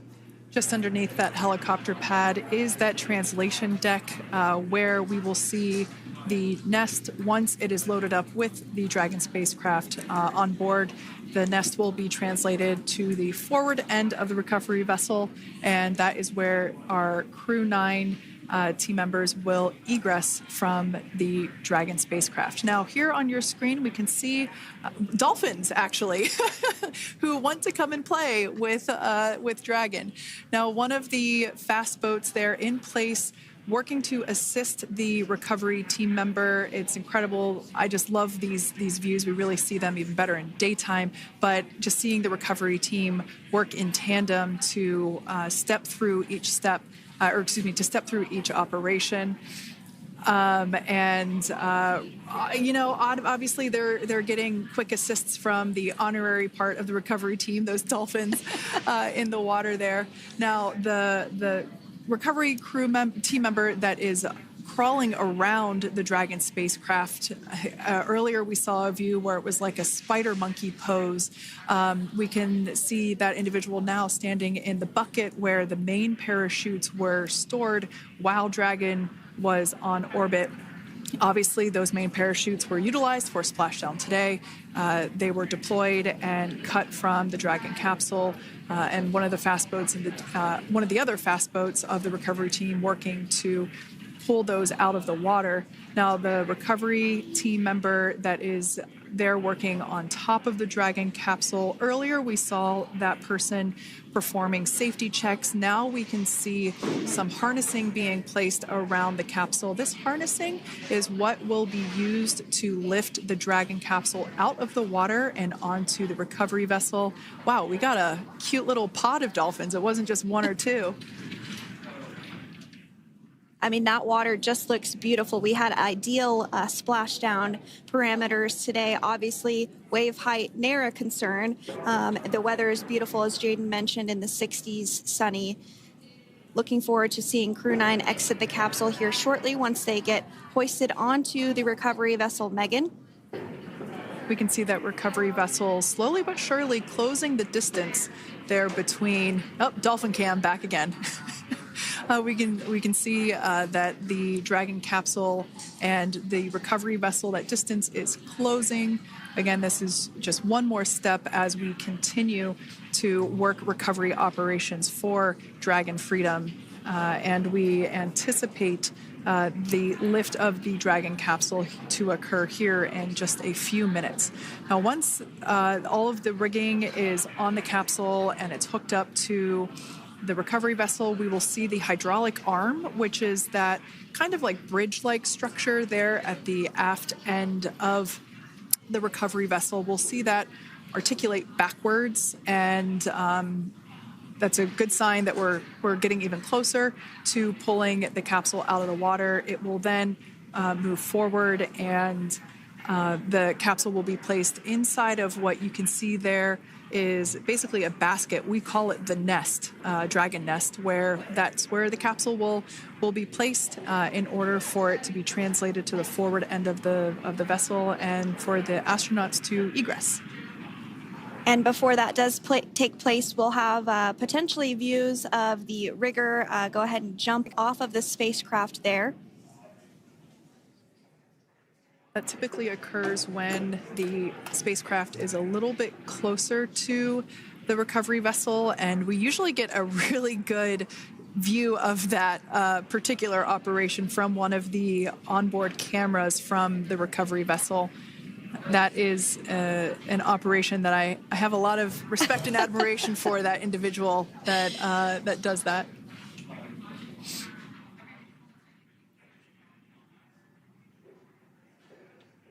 So again, Dragon continuing to get closer and closer to the recovery vessel Megan. You see some of those ropes now coming into view as well. If you are just joining us, Crew 9 splashed down off the coast of Tallahassee, Florida at 2:57 p.m. Pacific time with NASA astronauts Nick Hague, Butch Wilmore, Suni Williams, and Roscosmos cosmonaut Alexander Gorbanov. They're now working through procedures to hoist this spacecraft up onto the recovery vessel Megan. We just saw that hydraulic arm get lowered into the lifting position. That arm will be the mechanism that is utilized to lift Dragon up and out of the water and into the nest located there at the aft end of the recovery vessel. And the recovery vessel being used today is, as we mentioned multiple times, is named Megan, but that's actually after NASA astronaut Megan McArthur, who flew on Crew 2 a couple of years ago.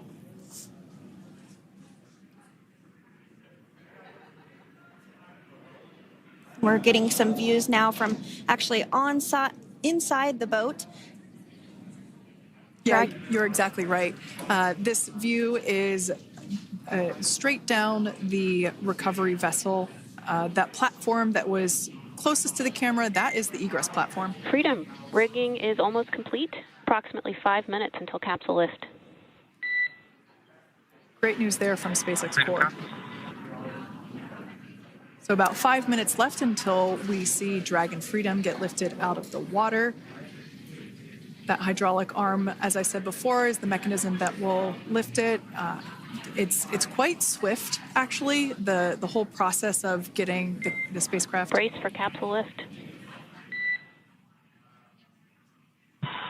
Bracing. There it goes, Dragon Freedom being lifted out of the water and onto our recovery vessel, Megan.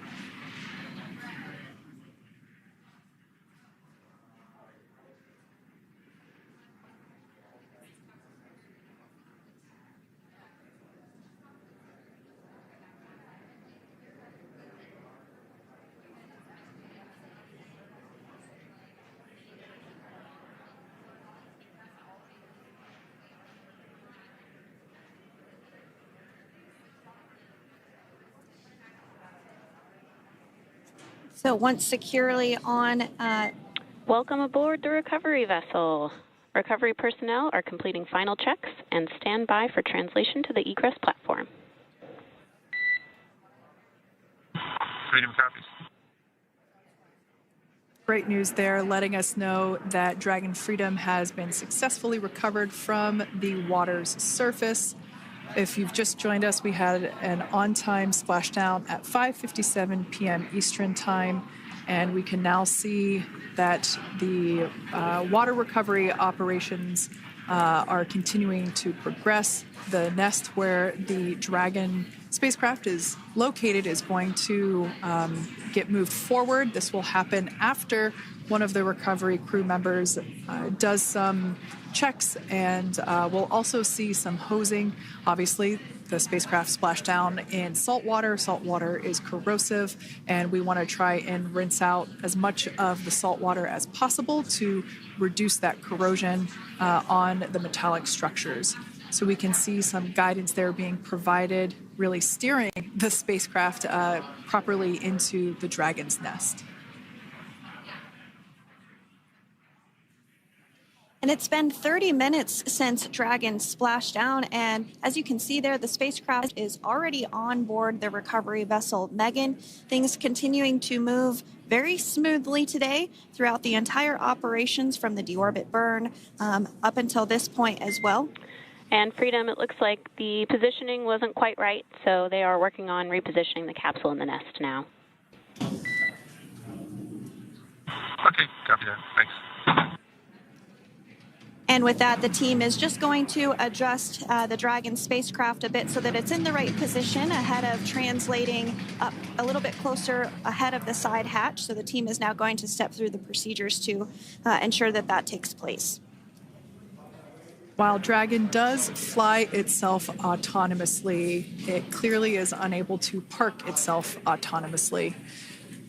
We want to make sure that the Dragon capsule is properly seated there in that nest.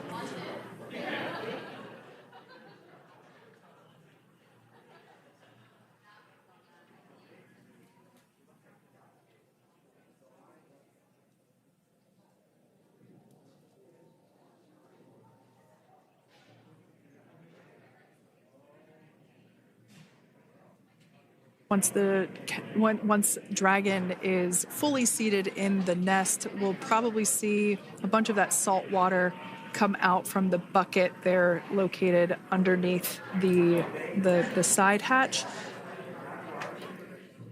See some salt water splash out. As I mentioned before, one of the recovery team members will begin hosing down the exterior of the spacecraft.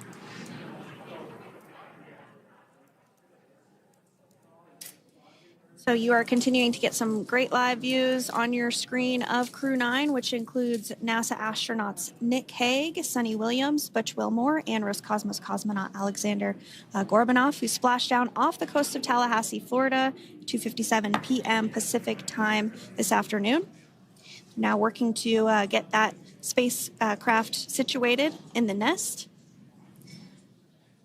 Just making some final adjustments and tweaks to ensure that it's nice and secure.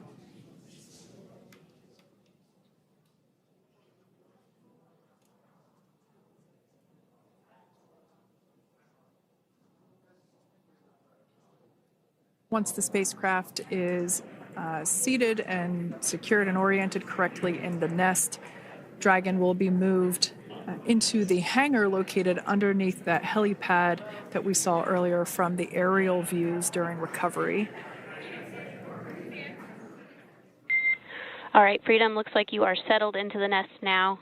Team is working through hypergol sweeps. Copy all.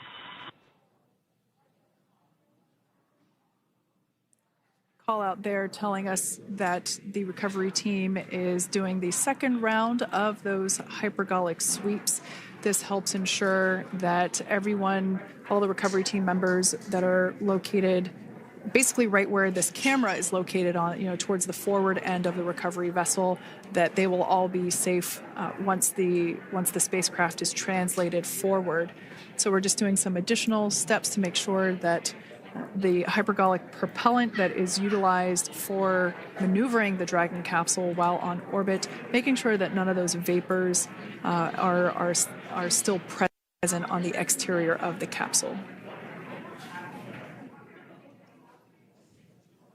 That's right, and there are a variety of individuals on board the boat that help with recovery operations. Not only do we have the recovery personnel that you see here, but we also have a doctor that will check out the crew members as standard procedure. As with any spacecraft that is returning from space, we always perform a medical check with the crew. So you will see the crew come out of the capsule and be placed on stretchers, just like with the Soyuz landing and with all of our Dragon splashdowns, that is the nominal procedure.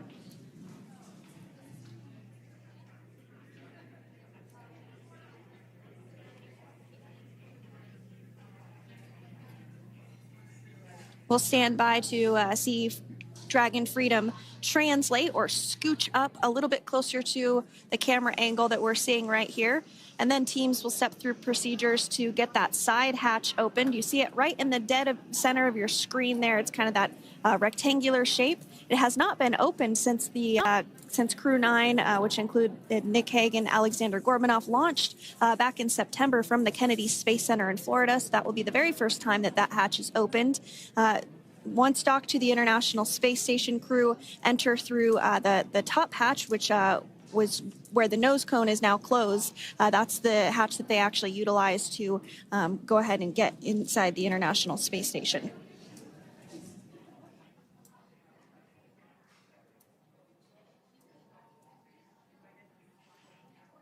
So as we get a little closer to that hatch opening procedure, you might start to see more individuals come into frame for some of that support. The ship has a maximum capacity of a little over 40 people on board, and it takes a variety of different roles, as we've discussed, to support. Also on board is the chief of the astronaut office for NASA, that's Joe Acaba.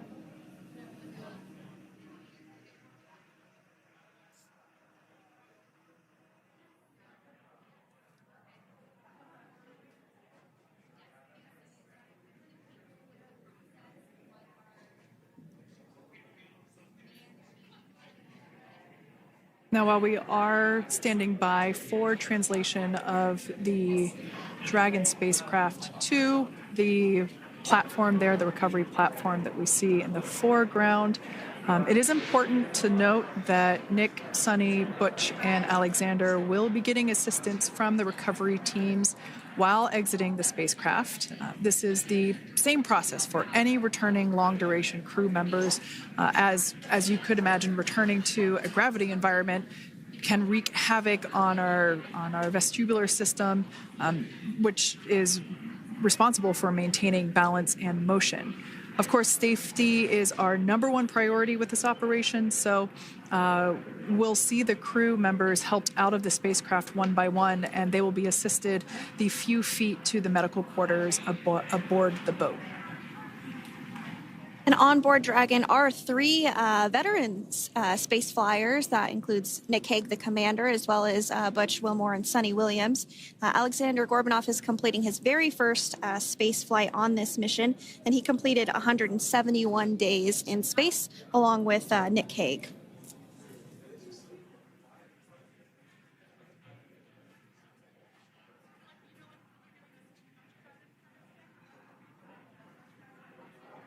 For those of you that have just recently joined us, well, I would encourage you to hit that rewind button and go back a few minutes. It was a beautiful splashdown of Dragon Freedom with the Crew 9 cohort on board. They had an on-time splashdown at 5:57 p.m. Eastern Time, 2:57 p.m. Pacific Time. We can see that the spacecraft... Freedom translation is in progress. Copy, and seal it. We can see that spacecraft was successfully recovered from the ocean surface and is now being washed with fresh water, as obviously they splashed down in salt water. So we're trying to rinse off as much of that salt water as possible. And we can see the spacecraft continuing to move closer and closer to that recovery deck. Freedom, the crew is working on side hatch opening now. Expect hatch open in about 2 minutes. Okay, copy that. And Kira, just wanted to say that you guys, you and the team did an awesome job, both uphill and downhill. Just really, really impressed. Thank you. Thanks, Nick. It's been an honor. This is a pretty exciting moment coming up. We are working to open the side hatch. One thing that may not be obvious from, just looking at the spacecraft here is that this side hatch that we're about to open, the last time it was open was when this spacecraft was at the launch pad. This side hatch is what is used for initial capsule ingress and final capsule egress, but all comings and goings from the spacecraft while it is on board the space station are from the forward hatch, which is located at the top of the spacecraft under that nose cone. So this is a pretty exciting moment because it will be the crew's first breath of fresh air since boarding their ships at the start of their journeys last year. And the very first person that will have the opportunity to say hello to the crew once that hatch is open is a SpaceX medical recovery personnel representative. Then we'll see procedures take place to remove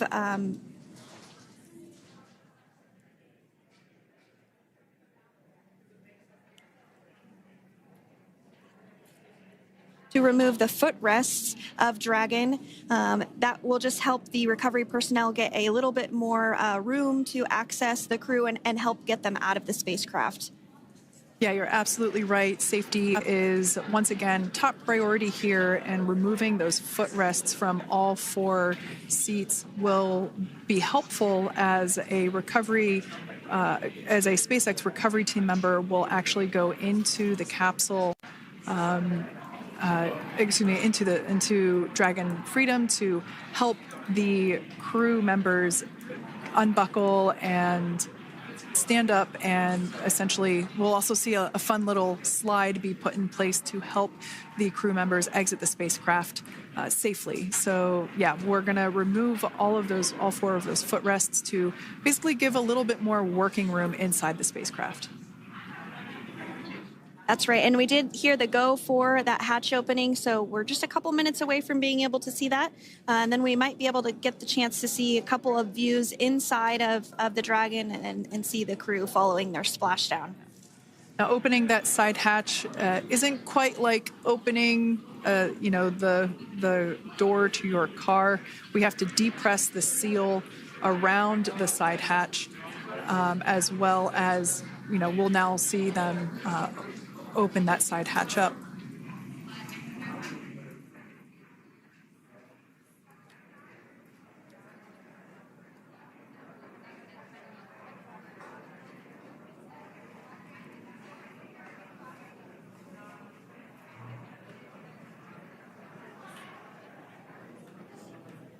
And there you have it. The side hatch is open for the first time since September.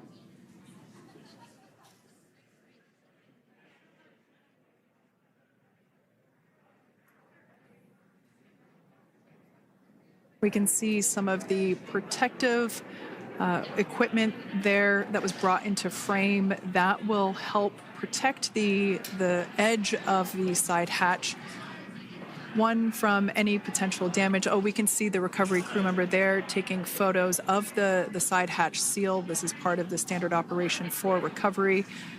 These photos will get saved into our procedure. We'll then install that protective frame around the side hatch. This helps to ensure that the side hatch itself, the edges of it, incur no damage while crew members are coming out from the spacecraft.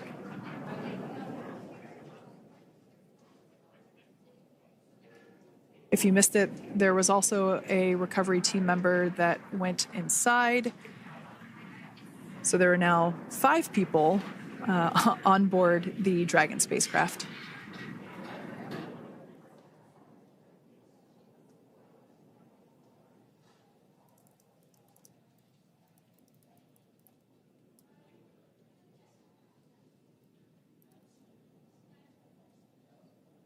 And if you are just joining us, it has not yet even been an hour since Crew 9 splashed down off the coast of Tallahassee, Florida at 2:57 p.m. Pacific time. The crew is now on board the recovery vessel Megan, and the hatch is open. The next major milestone that we'll see is when the crew will actually egress or exit the spacecraft. But before that, they'll continue to, the recovery personnel rather, will continue to install that protective area around the hatch and then remove the footrests. So we're a couple minutes away from seeing the crew egress, but not too long away.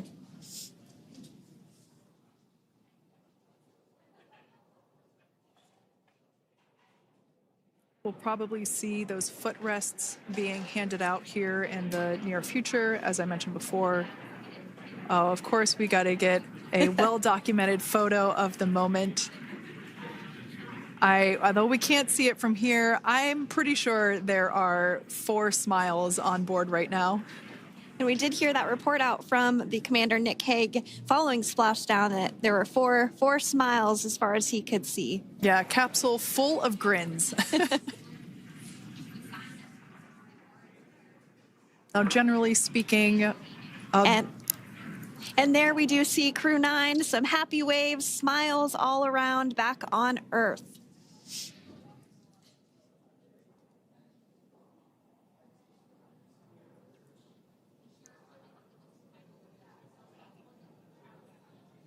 Generally speaking, we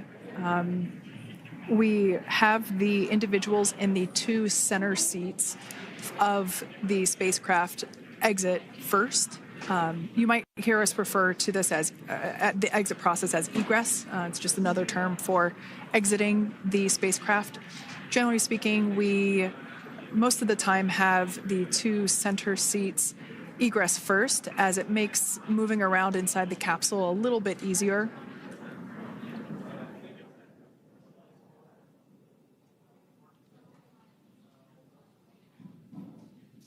We can see the tablets that were previously located on the upper leg of the crew members. We can see those being handed out to the recovery team.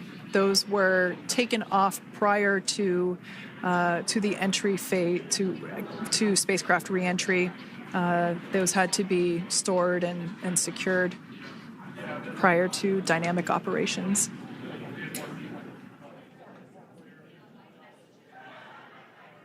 It looks like we are starting to see the footrests also be removed. I just saw one there on the screen. There are 4, of course, 1 for each crew member.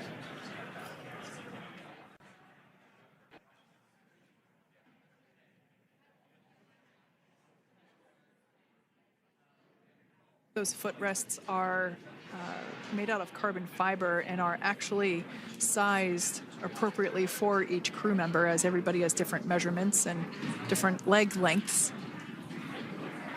Same goes for the armrests and the bucket length of each seat. We size those appropriately for the crew members and to ensure their comfort and safety. I believe we just saw the little ramp that is used to help slide the crew members out from inside the spacecraft. And once the crew does exit Dragon Freedom, they will be placed on to a stretcher to go to a medical bay for medical checkouts. This is standard procedure for all Dragon spacecraft flights that splash down crewed, as well as for our Soyuz spacecraft that land in Kazakhstan.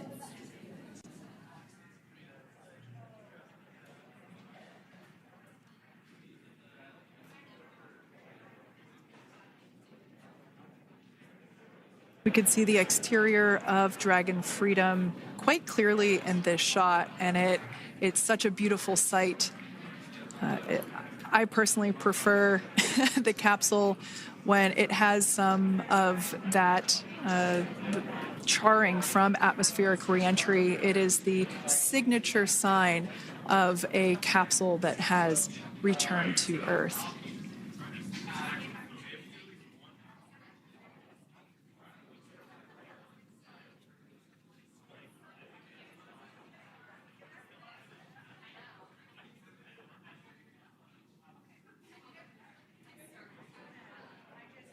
Continuing to stand by for our first crew member to egress or exit for Dragon Freedom following their splashdown at 2:57 p.m. Pacific time. Dragon undocked from the International Space Station at 10:05 p.m. Pacific just yesterday, so it was about 17 hours of phasing.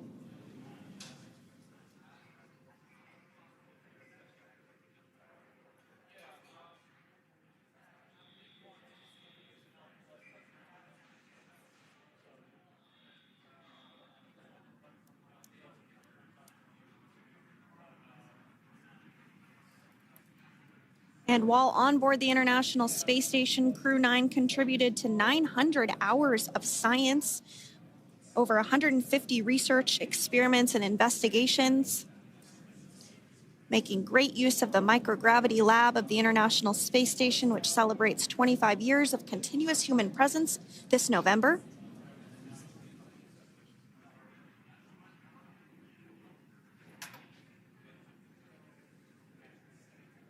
Looks like we're about to get our first crew member here upon egress of the Dragon spacecraft.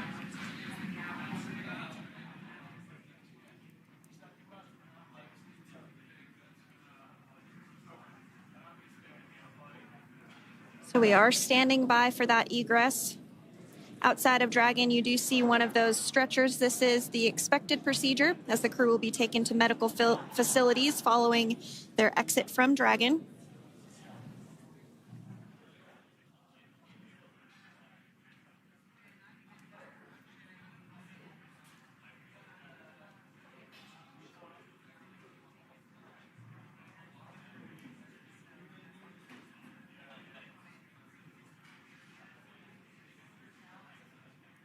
We can see folks on board clapping as our first crew member.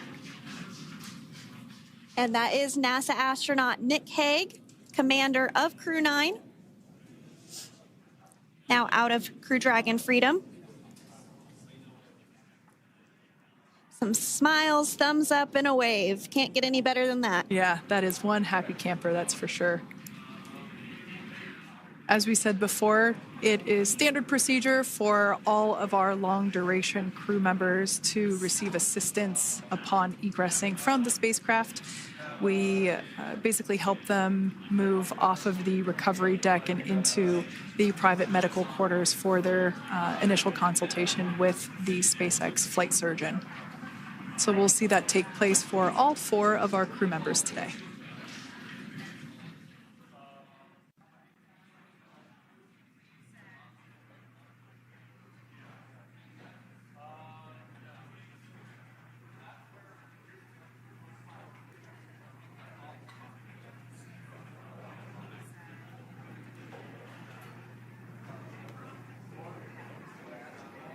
And we are standing by for the next crew member to exit Freedom.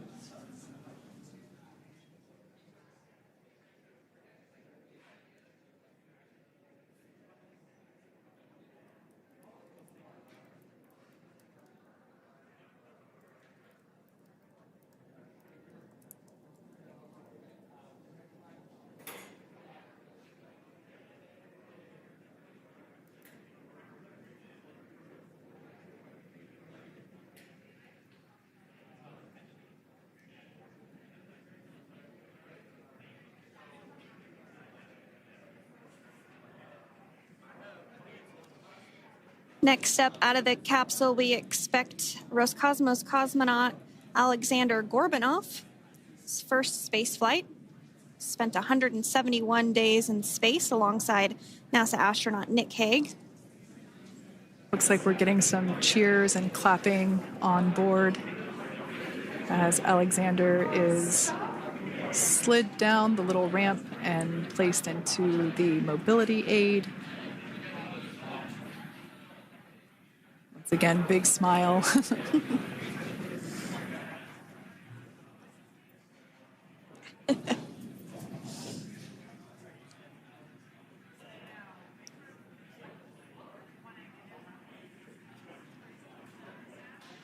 Now, the two crew members remaining in Dragon are NASA astronauts Suni Williams and Butch Wilmore. They completed 286 days in space. One of the remaining footrests being removed from the Dragon spacecraft.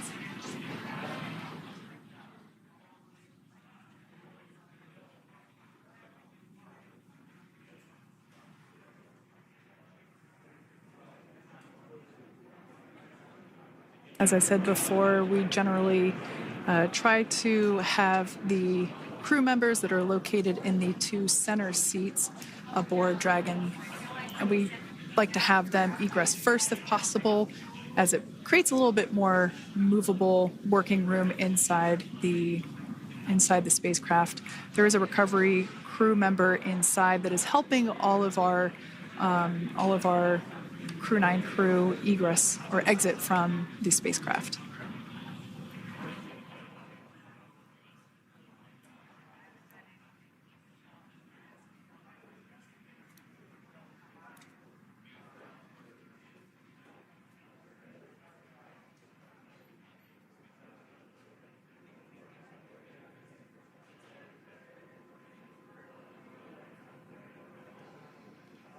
We are standing by for the next crew member to egress or exit Crew Dragon Freedom following the splashdown not even an hour ago at 2:57 p.m. Pacific time.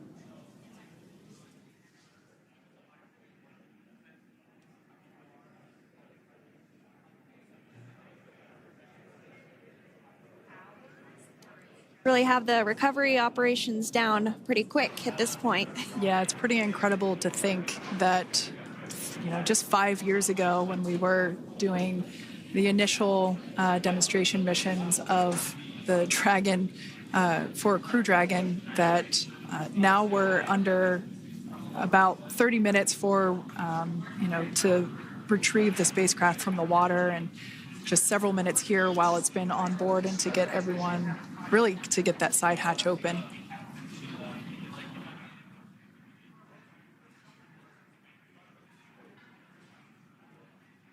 For those of you that have just recently joined, the Dragon had an on-time splashdown. It looks like we're getting our next crew member here. That is none other than Suni Williams. Big smile, big waves. She, like her other crew members, now will be assisted onto the mobility aid.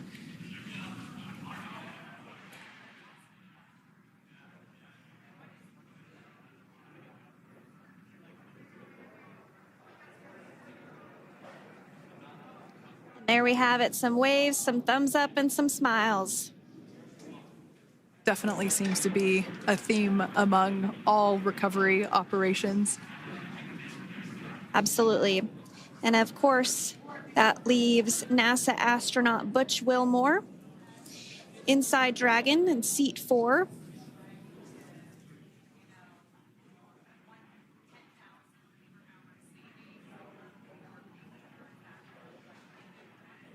We're getting some views of him now as he egresses or exits the spacecraft.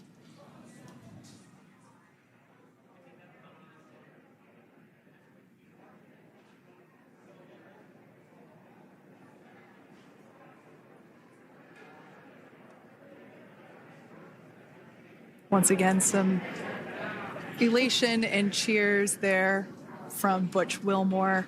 As we mentioned before, returning to Earth coming from a microgravity environment can wreak havoc on the body. So it is customary and just standard procedure for all of our long-term space residents to get assistance once they are back on board the recovery vessel.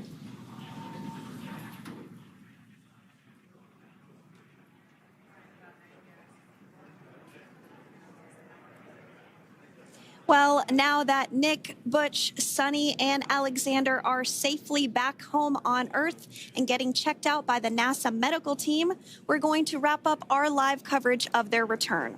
The Crew 9 mission began a little differently than usual since Butch Wilmore and Suni Williams were already aboard the space station when Nick Hague and Alexander Gorbanoff arrived on the Crew 9 spacecraft in September. Having arrived as the crew flight test crew for Starliner, Wilmore and Williams were fully incorporated into the space station's Expedition 72 team and began research and other work aboard the station along with the other crew members. Williams commanded the orbiting laboratory for much of the expedition. After a successful liftoff and separation from Falcon 9, Nick and Alexander made a short flight on board Dragon to the International Space Station. Veterans of long-duration space station missions, both Williams and Wilmore conducted spacewalks during their 9 months in space. Like all crews on the station, Crew 9 had the ability to leave at any point had there been an emergency. With their full-duration mission coming to an end, the crew began packing up their personal items for their return to Earth about a week ago and worked through tasks and shared lessons learned with Crew 10 teams as they arrived a few days ago. Their journey home began about 17 hours ago when they closed the forward hatch to Dragon and undocked from the space station at 10:05 p.m. Pacific, 1:05 a.m. Eastern. After 4 successful departure burns and a phasing burn to line up their orbit, Nick, Butch, Suni, and Alexander rested for a few hours before waking up to prepare for re-entry this morning.